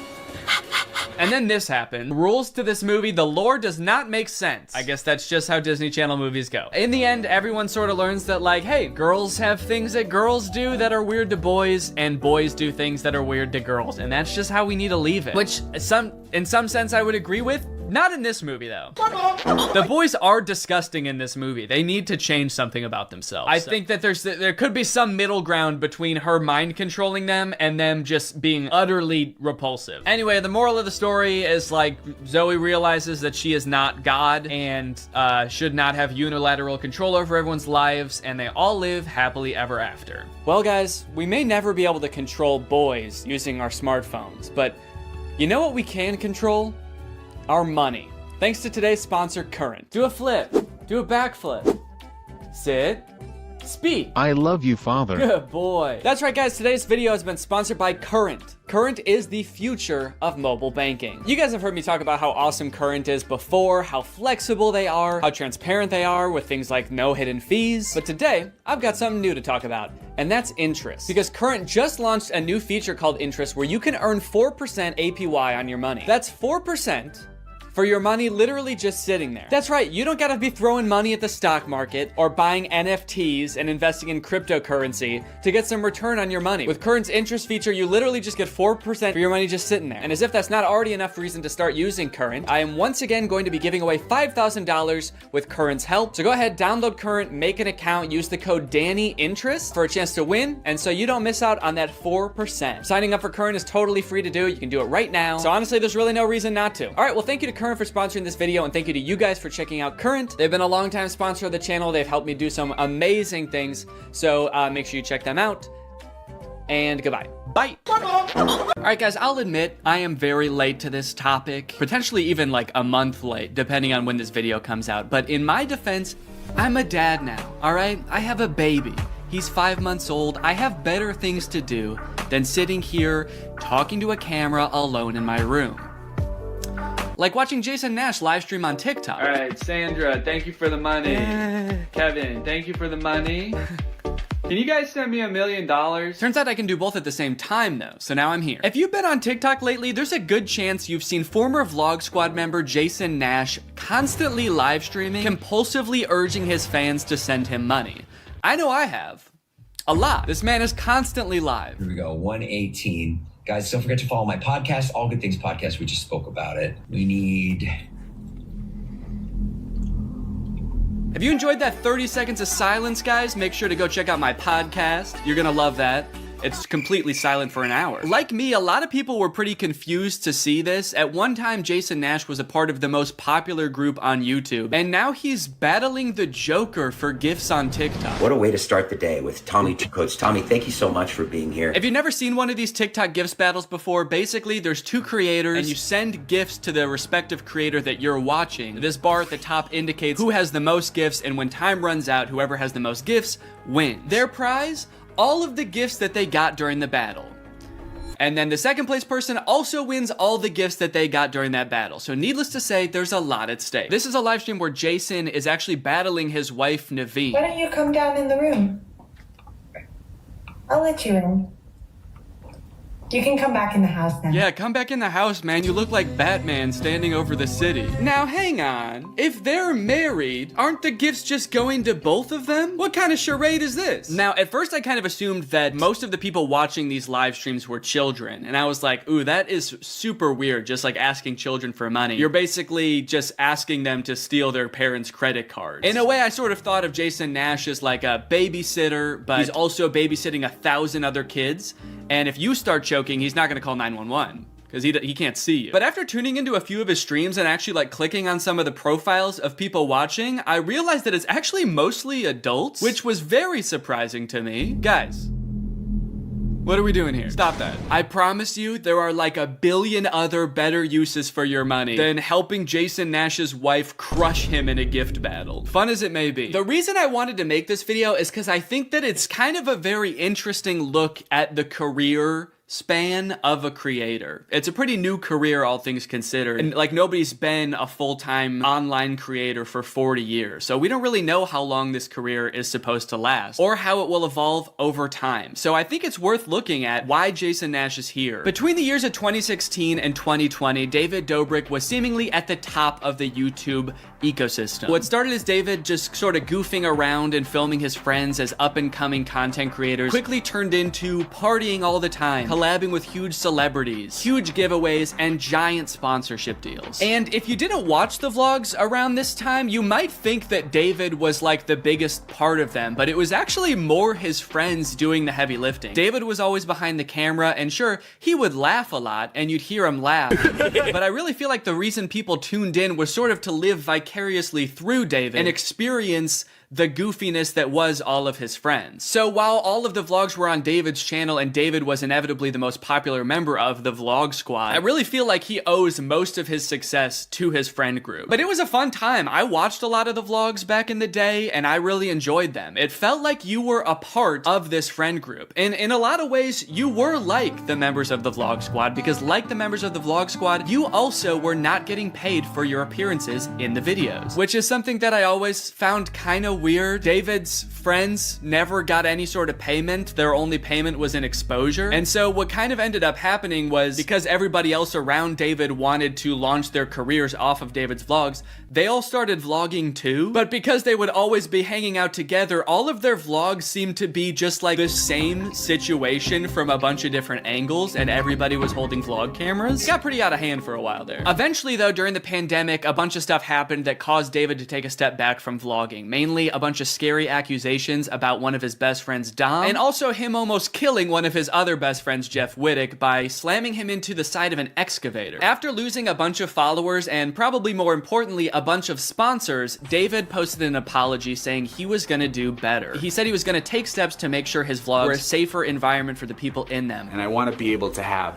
a place of checks and balances. I want to have HR. If he had to choose between quitting vlogging or doing it safer with an HR team, he was gonna do that.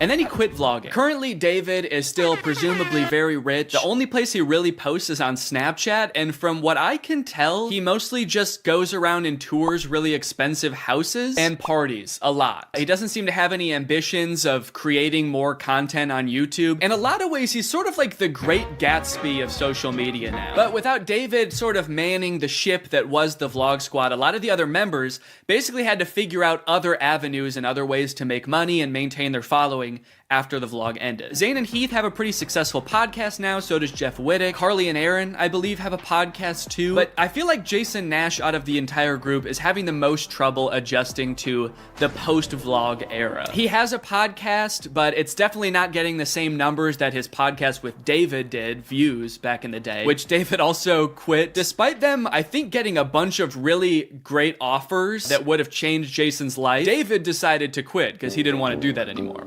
He wanted to be the Great Gatsby. So Jason has now been left to fend for himself, and it seems like TikTok gift streaming is what he has turned to. You excited to go to dinner?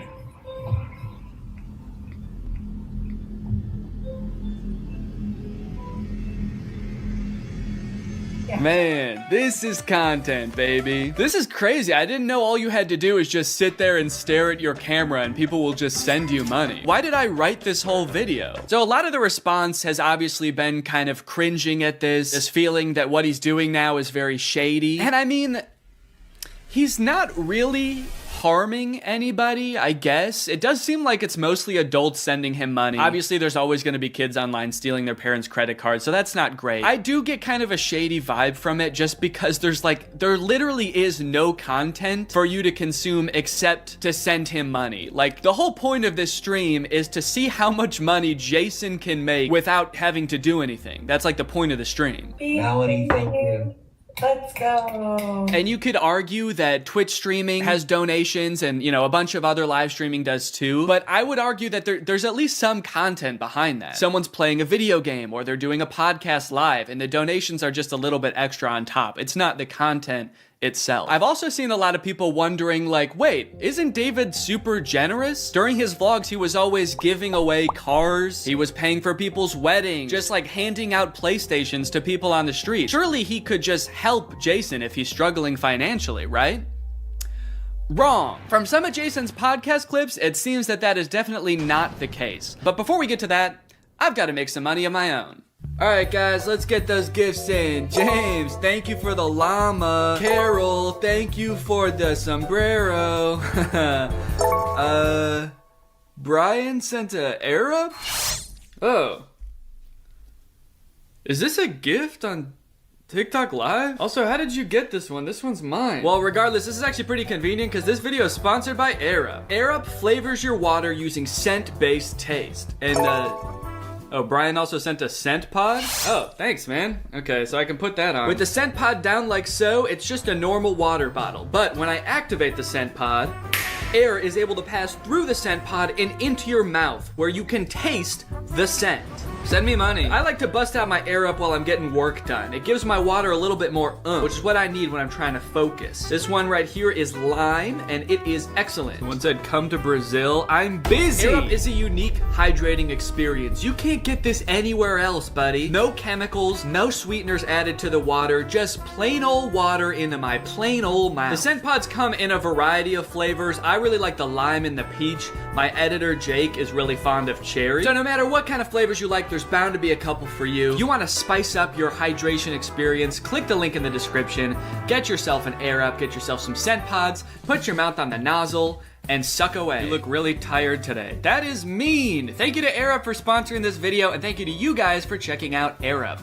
Now back to the video. About a month ago when Jason was in the thick of his live streaming every day, he posted this podcast where he and a bunch of David's mutual friends talk about how different life is now that David's not vlogging anymore. Like, the thing is, like, David's in this, like, moment in his life. Yeah, where he can do anything. Where he just parties. Oh no, Jason, the look on your face, man. Jason's like, don't look bitter, don't look bitter, don't look bitter. Where he can do anything. Perfect. He can do whatever the fuck he wants now. He calls me to play pool.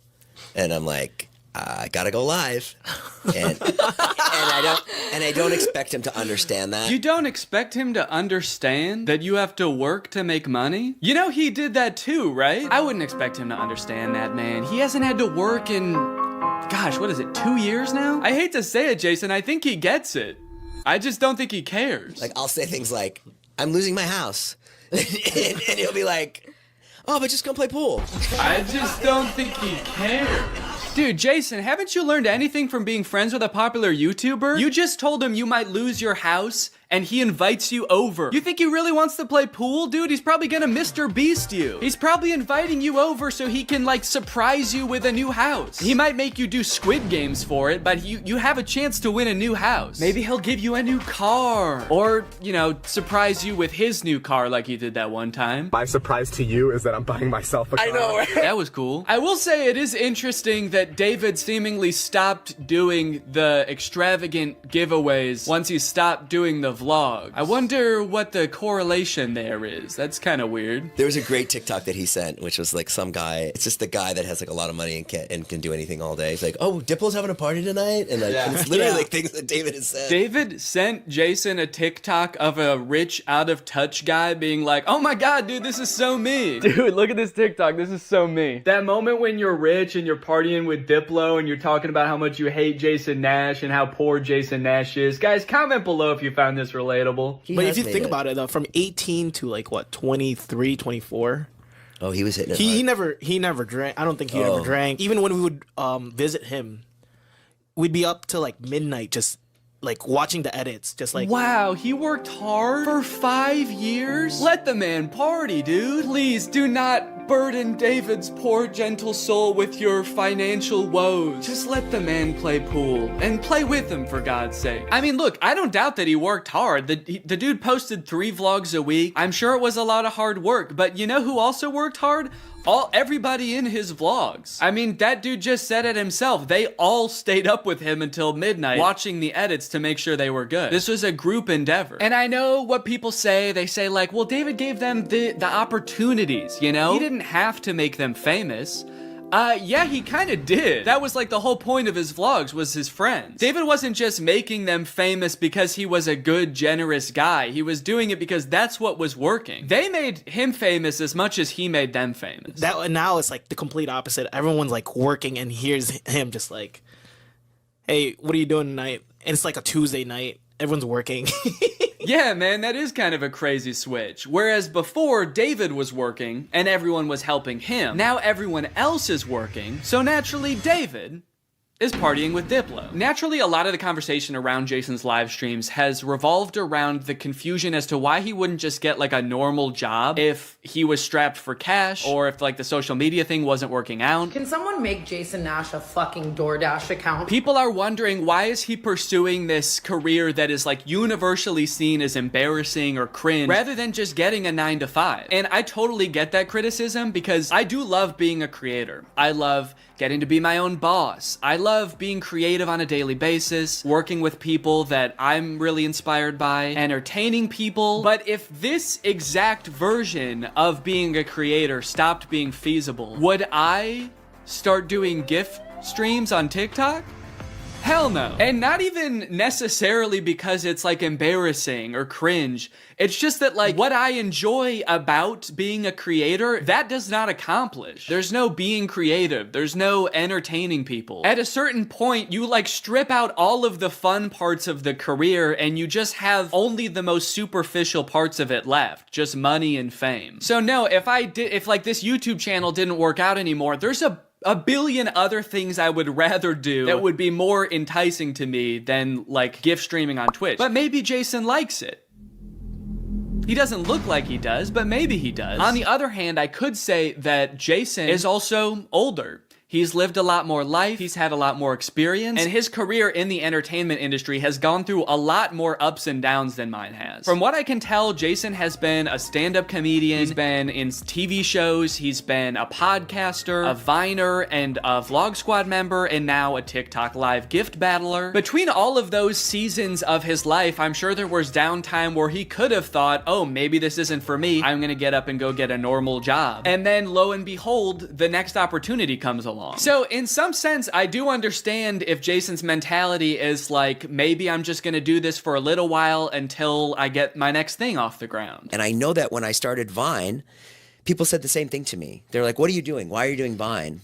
You know? And I was like, okay, this is what I'm doing. And then I did YouTube, and people were like, why are you doing YouTube? And I feel like when you're first to something, that can really pan out. Yeah, I do get what you're saying, but also I don't know if this is the same as Vine and YouTube. Saying he's the first to this new thing like TikTok gift battling is gonna be the next big thing is very worrying to me. Please don't make that the next big thing, guys. On top of all that, there is this sort of like gamification in your head that happens when you're a content creator. Because so much of it is like numbers based, you're always looking at your analytics, hoping your numbers go up. It becomes kind of a game in your head to see if you can do better than you did last month or last year. Because of that, I feel like in a lot of content creators' heads, quitting or pursuing a different career path is seen as like losing the game, even if it's subconscious. That being said, I don't think that's a healthy way to look at it, and I would encourage people who are pursuing being a creator to find other passions that, you know, if this didn't work out, you could pursue that instead, because I think just clinging to relevancy for relevancy's sake is not a good thing. But why try to guess what Jason's thinking when someone literally asked him on his own podcast why he doesn't just get a job? This isn't me saying this as a negative thing. I'm just totally asking. Please. Yeah. Why don't I get a real job? No, I know why you do it. Yeah. But like... No, man, I know why you do it. It's pretty clear to me. But, could you tell everyone else why you do this? Someone said that the other day, why don't you get into real estate? I'm like, I hate it. I don't have a real estate license. Bo Granny? Oh yeah, I forgot. You have to be born with a real estate license to do real estate. But darn, Jason Nash was born with a TikTok account. So he has to do that instead. Right. Now look, would I be on TikTok Live if I wasn't in like a financial hole? I don't know. Probably not. But also like YouTube wasn't really working. And I needed to find something. OnlyFans. I can't do OnlyFans. This is such an unrelatable thought process to most people. YouTube is not working out for him, and his first thought is OnlyFans? TikTok begging people for money? It just comes off as being so set on being an influencer that nothing else matters to this guy. Listen, it is what it is. It's like, I was on Vine, I was on YouTube, I was on Snapchat, and now I'm doing this. Don't say it like that. Now I'm doing this. I mean, I do like it. No, man, I don't think you do. Not after that. We all saw that. So anyway, it is what it is, and I have to do it because I love it, and it's my favorite thing. Phew, that was close. Hey, we can hear you. What? You said that was close out loud. Oh no! Do you ever think about going to DoorDash or to like a? I just never thought it's entertainment or nothing. I don't care what it is. Like, what would you suggest I do? No. It's just that we get a job at Lululemon. From what I can gather from this clip and the way they're laughing about the prospect of being a DoorDash driver or working at Lululemon, those jobs are not even on the table for Jason. I don't know his personal finances, but Jason lives in LA, he owns a house, he has kids, he has a wife. So I feel like when he's saying things like, I don't have any other skills, what he's really saying is, I don't have any other skills that would allow me to live the exact same life that I'm currently living. And honestly, I could understand if he really does like the TikTok live streaming thing, but don't laugh at other jobs like Lululemon or DoorDash like you're so above doing them, yet you're on TikTok literally asking people for money. And I do totally get that Jason has kids that he has to support, that I'm totally empathetic to that situation. It is kind of ironic that his solution to that is to ask other people's kids for money online. But that's neither here nor there. This whole situation kind of reminds me of this TikTok I saw about a month ago. My Roman Empire is all of those influencers who dropped out of college or quit their jobs, moved to LA, then became irrelevant. Like, where did they go? What are they doing now? One interesting thing that I don't know if a lot of people know is that I feel like a lot of creators who get into this situation can actually leverage some of the connections they make while they're relevant and some of the skills that they've learned to get jobs at like marketing agencies, talent agencies, social media companies, or working for other creators behind the scenes. There's actually a lot of opportunities out there, which I would know because my first job out of college was working for a YouTube MCN. While I was still on Vine, I graduated college and I was worried that that wasn't going to be a stable career, so I actually got a job working at an MCN. And then I also worked at the YouTube channel Corridor for a while before my YouTube channel took off. So just throwing that out there, there are other career opportunities where you get to be involved in the creator space, even writing or acting, stuff like that. But it doesn't have to be your operation. You can just get a stable job. All right, it's time to talk about David again. While everyone was making fun of Jason for doing the TikTok live streaming thing, David paid him a visit on Snapchat. Dude, you're kind of becoming a legend on TikTok now. I know. Not in a good way. Yeah, but I think... And you're not subscribed yet, make sure you subscribe and turn on my notifications to join Greg. Greg is what I call my fans here on YouTube, and if you just watch this whole video, that means you kinda gotta be a Greg now. I don't make the rules, sorry. Except for that rule I actually did make, but all the other rules I don't make. All right, I'll see you guys next time. Bye-bye. The story of a Willy Wonka experience gone wrong in Glasgow, Scotland has taken the internet by storm, and I love it. I don't think I've ever in all my life seen such an impressive and inspiring dumpster fire of an event. It is just, mwah. It is just perfect. This event, which was supposed to give kids the chance to experience Willy Wonka's chocolate factory, was so bad, it prompted parents to call the police to get justice for the horrors they had witnessed. Police were called to an immersive Willy Wonka experience after families showed up to an empty warehouse. The event reportedly charged $40 per entry, that's per person by the way, advertised with AI art, and said it would be a journey filled with wondrous creations and enchanting surprises at every turn. And oh, what enchanting surprises they found. Kids were all dressed up and crying, waiting for what they thought was going to be a magical experience. Yeah, that's the surprise. No magic here, just sadness. The surprise was them crying. If they called the police, that's how you know it was bad. Because they didn't even do that in the actual Charlie and the Chocolate Factory, and kids were dying in that movie. And honestly, it does look like it was terrifying.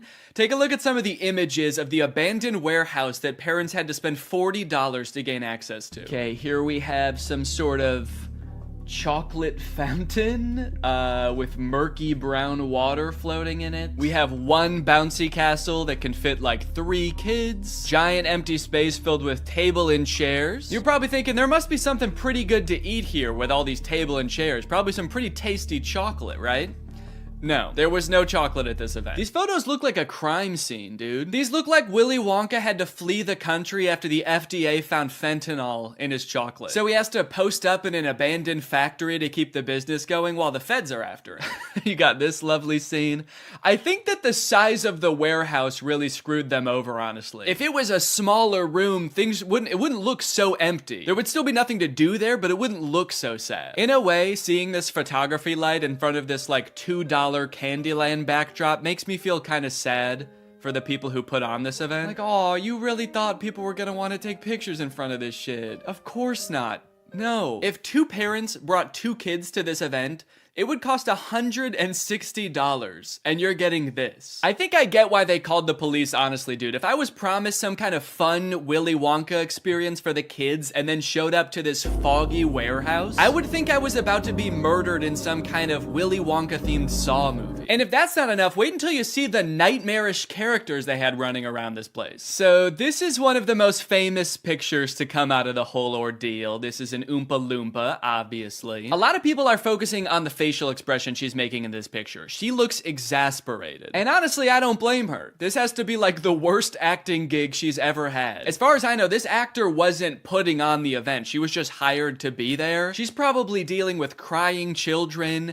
pissed off parents. Also, I'm pretty sure canonically the Oompa Loompas are enslaved by Willy Wonka, so the facial expression makes sense in that context too. What I'm actually more concerned with is everything else going on in this photo. Why is there so much smoke? I'm not super familiar with the process of making chocolate, but I'm 100% sure there should not be that much smoke happening. No wonder she's making that face, dude. She's high as hell. And I love all the mismatched chemistry gear she's got strewn about the table. Beakers, vials, this mysterious elixir locked up in a little glass box. A quill?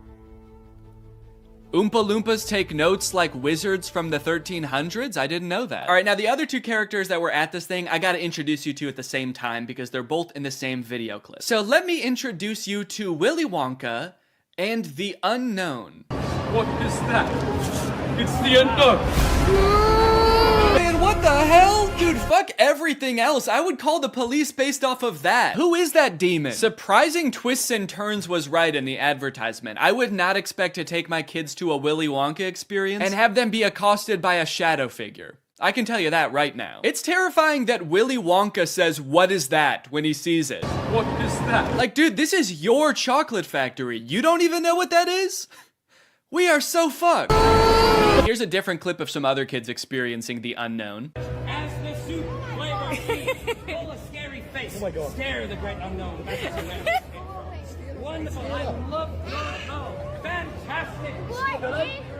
Yeah, that's the correct reaction to seeing the unknown. What is that? Wonka says it, this kid says it, I'm saying it. Also, I love that baby's reaction. That was like a primal instinct to make that sound. Humans have evolved for millions of years to make that sound when they see the unknown.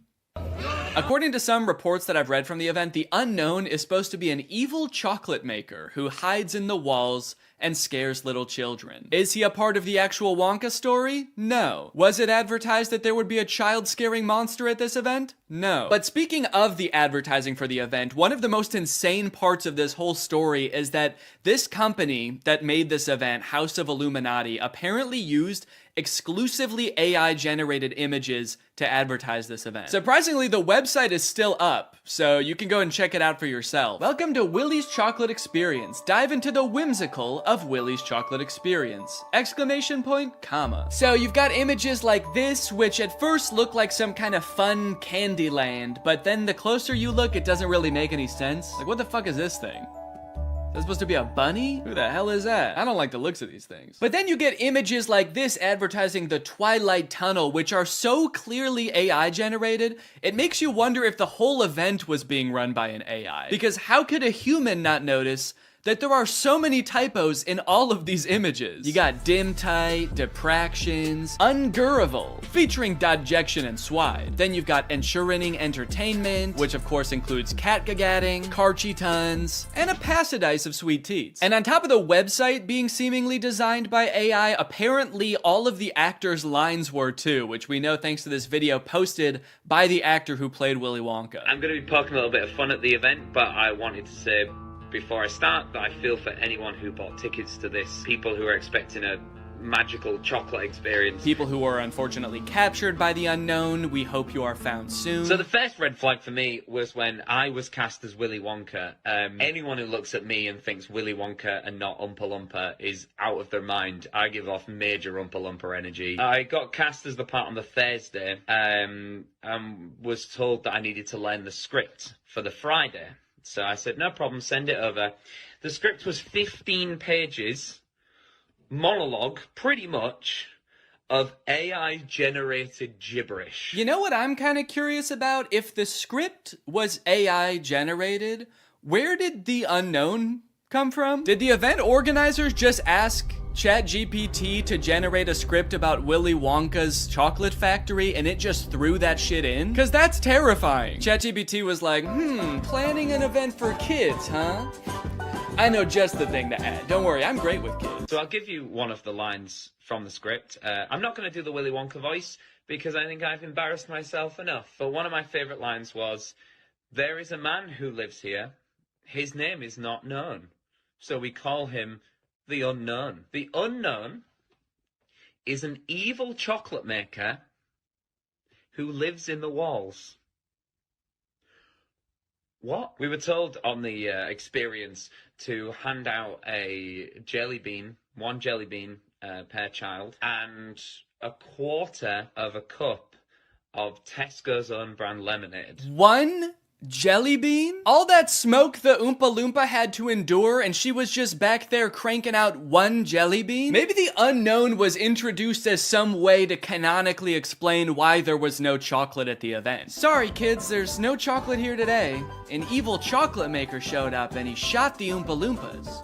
They're dead now. So one of the Oompa Loompas from the event also posted a TikTok kind of poking fun at the whole experience, but the one actor we haven't heard from yet is the one that we all obviously want to talk to. The unknown. Unknown, we need to know your story. What was your inspiration for your performance? How did you get into character? The unknown must have had the worst time of any of the actors because, like, you got hired to do a performance of Willy Wonka and you got cast as a character that's not in Willy Wonka? Just like an evil spirit that lives in mirrors? And then your job for an entire day is to scare and confuse unsuspecting children who have no clue what they're in for. Every time a kid came around that corner, you just know The unknown was like, God damn it, I gotta traumatize another kid. The Oompa Loompa from the famous photo ended up doing an interview with Vulture where she describes the moment that children saw her for the first time, and it is very sad. Tell me about the moment as the kids started coming in. Did you see the innocence leave their eyes? They were quite upset. I think they were confused, but it was more the parents. I just looked at them, and I think they must have known when they looked at me. An older couple said to me,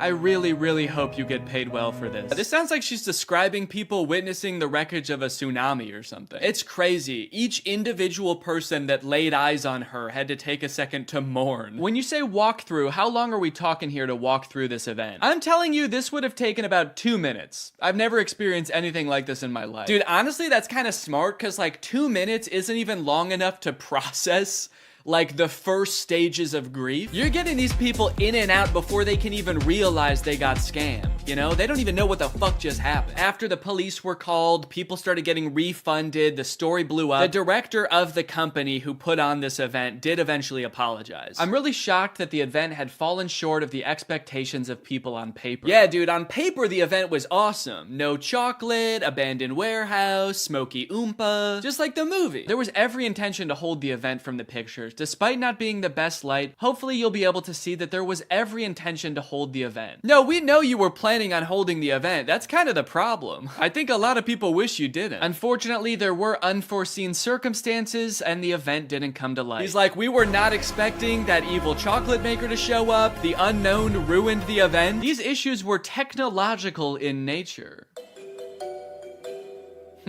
We had ordered a holographic paper that didn't arrive on time. The holographic technology in itself is absolutely fabulous technology, and unfortunately, there was a delay in postage. Holographic paper? No, I don't think that was the problem with the event, actually. The lack of holographic paper. Look, I don't know what holographic paper is, but based on his reliance on ChatGPT and Midjourney, I do not trust his opinion of absolutely fabulous technology. So I'm just gonna go ahead and assume the holographic paper would not have helped. Well, gang, this is surely an event that will go down in the history books. I hope you enjoyed this video. If you're new here and you're not subscribed yet, make sure you subscribe and turn on my notifications to join Greg. I'll see you guys next time. Bye-bye. What's up, Greg? I hope you're having a very spooky October. So I mentioned this last year in a tweet and also in the description of Spooky Man, but I know not everybody saw it, so I wanted to make this video filling you guys in. There will be no new spooky song this year, or ever again. I'm sorry, I know a lot of people look forward to them. I made Spooky Boy in, gosh, 2017, and at the time I thought it was just gonna be kind of a fun one-off song to spread a little bit of holiday cheer for my favorite holiday, and people enjoyed it. And to my surprise, the next year I started getting requests to do a sequel, which I was not expecting, because I don't know if songs usually get sequels, and maybe that should be more of a thing. Imagine Super Bass 2. Epic Bass. But anyway, I made a sequel for Spooky Boy, and then I made another one, and before I knew it, it was kind of like a little spooky tradition that every year I would make a spooky song. But I don't know if you've ever tried writing more than 4 songs about the exact same thing, but it's hard. And don't get me wrong, I'm still a spooky person, okay? I haven't abandoned the spook. But at this point, I kind of feel like I've just written the same song 3 times and then another time, but sexy. And I just kind of feel like I'm out of spooky bars. I'm out of clever Halloween puns. I'm out of catchy Halloween melodies. And trust me, I've experimented with a ton of different spooky song ideas, but just none of them hit the same. In fact, as a little goodbye to this yearly spooky tradition and the spooky saga as a whole, why don't I show you a few of my rejected spooky songs? Man, look at all these spooky songs. There's a lot of memories in here. And I really did try everything. I mean, look at Spooky Lad. I'm actually a spooky lad. I've got a spooky mum, a spooky dad. I've got a spooky cup of spooky tea. I dressed as a spooky queen for Halloween. Man, that was a trip. Some of these I don't even remember. Spooky goofball? What is that? I'm a spooky goofball, spooking through the night. I'm a spooky goofball boy. Fuck with me, I'll give you quite a fright. Yeah, I don't even know how that could have been a full song. Also, it didn't feel spooky, really. It just felt silly. Oh man, Spooky Girl? That was a special one. My spooky world just don't spin around without you. My spooky boo. And every Halloween I don't go looking for tricks and treats. Oh no, this Halloween I just need my spooky girl. I guess that one doesn't really fit because that's talking about someone else. It's not even talking about me. I'm not the spooky girl. Now, spooky DJ, on the other hand, that shit slapped. It's a spooky party, yeah. And I'm a spooky DJ. I play the spookiest tracks. It's a spooky party, a spooky party. Nobody's having fun because my songs are too spooky. Everybody's terrified. So thank you guys for enjoying the spooky songs. I did really enjoy making them, and you know what? Even though I'm not making any more, you can still listen to the whole spooky saga. Those songs aren't going anywhere. And you know what? They're probably way better than any spooky song I could possibly make now because I'm all out of ideas. So go ahead and throw them into a playlist, listen to them all October long, and even after that too, because a real spooky boy is spooky all year round. And yeah, happy Halloween!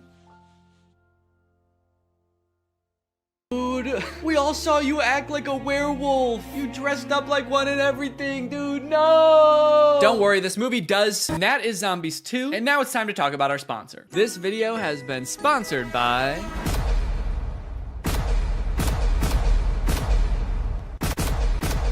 Guys, it's the season of giving, gathering, and with HelloFresh, it can be the season of saving. You can actually save money this holiday season with fresh, delicious recipes delivered straight to your door. It's cheaper than takeout, it's easier than grocery shopping, and the meals turn out so good. I like HelloFresh because I'm not really much of a chef. Okay, I don't really know how to cook well, but every time I cook HelloFresh, it ends up turning out great. Last night we had these Tex-Mex enchiladas, didn't take too long to prepare, turned out great. Honestly, best homemade enchiladas I've ever had, and I was the one who made them at home. I've got a lot going on. I've got a baby. I've got family visiting. It's a busy time of year. So sometimes it can feel impossible to get a good, nutritious homemade meal in, but not with HelloFresh. Can I let you in on a little secret? Some of their meals only take 15 minutes to prepare. How is that possible? Must be Santa. And guess what? HelloFresh is actually more than just dinners. They've got breakfast, they've got lunches, they've got snacks. So you can start skipping the grocery store for a variety of meals. HelloFresh is making life so much easier. So if you want to check out HelloFresh and for free breakfast for life, visit the link in the description or scan this QR code.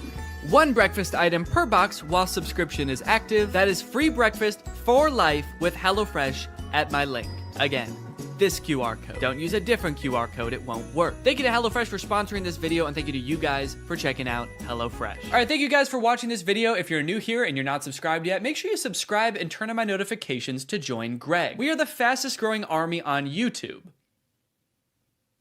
Do not look that up. I'll see you guys next time. Bye-bye.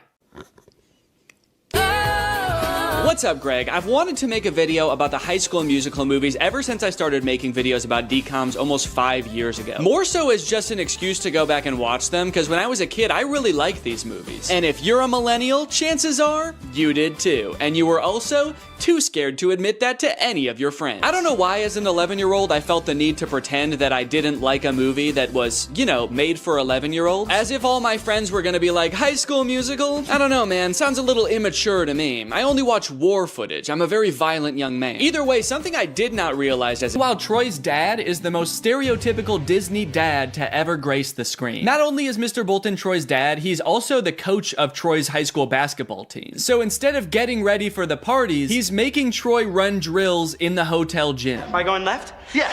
He looks middle, you take it downtown. Well, Troy, it's New Year's Eve. You know what that means. That's right, Dad. I might finally get my first kiss. Fake right! Take the ball downtown! Troy's mom comes to get them for the party, and Troy asks if he can have one more basket with all of the confidence and swagger of a real high school jock. Come on, one more. One more? Just one more basket, please. Troy shows up to the teen party and is immediately yawning his face off. All right, hell yeah. This is clearly a popular jock who knows how to party. Somehow, despite being the two most bored people at the party, to the Spotlight operator's credit, they actually do crush it. They both get up there and they're nervous at first, but then all of a sudden, Troy's voice, it's like it changes almost, actually. It's like his voice changes from his voice to like a professional singer's voice. Because that is what happens, actually. Living in my own world. Now who'd have ever thought that I think this might be like the most well-known High School Musical trivia, but for the vast majority of the first High School Musical movie, it's not Zac Efron's voice singing. He had a voice double. His name is Drew Seeley, and he never appears on screen in the movies. He also apparently didn't even realize how big of a movie High School Musical was, and forgot that he had done the vocals for the movie until it came on the TV while he was working a shift at P.F. Chang's. Apparently, he tried to convince his coworkers that it was really him singing in the movie, and no one believed him. It's kind of funny because the whole point of the movie is kind of like, hey, basketball guys can sing too if they wanna. But not this basketball guy, actually. You don't want to hear this basketball guy's voice. So they crush the song, and then, actually, I don't remember this scene. Yeah, I don't know what happens here at all. Looks like the teacher is about to maybe give some kind of speech about today's sponsor? This video is sponsored by the Pokemon Company International. And they've sponsored this video because they want me to share some very exciting news with you. A Pokemon Day celebration is taking place in Pokemon Trading Card Game Pocket right now. There's a new themed booster pack, Triumphant Light. And players can receive 3 booster packs for free just by logging in. And these booster packs, mind you, are guaranteed to contain at least 1 card of 4 diamond rarity or higher. By completing special missions, you can also obtain a unique display board, as well as Space-Time Smackdown packs, 500 trade tokens, 12-pack hourglasses, 24 Wonder Hourglasses, 24 Trade Hourglasses. Not to mention, at the end of March, ranked matches are coming to the game. So get your favorite decks ready and get ready to battle, baby. Pokemon Trading Card Game Pocket is a free-to-start game, available right now for download on iOS or Android. So go to this link or click the link in the description to join now. Log in, have some fun, and enjoy the Pokemon Day celebration. And now back to Troy. But unbeknownst to him, there's a new student at East High. I reviewed your impressive transcripts. I expect your light will shine very brightly here at East High. I don't want to be the school's freaky genius girl again. Freaky genius girl? What did you do at your last school? Troy notices that Gabriella is sitting in the back of their drama class, and not to be nitpicky, but this drama class scene lasts for 2 minutes, but the class happens in real time from start to finish in that 2 minutes. The bell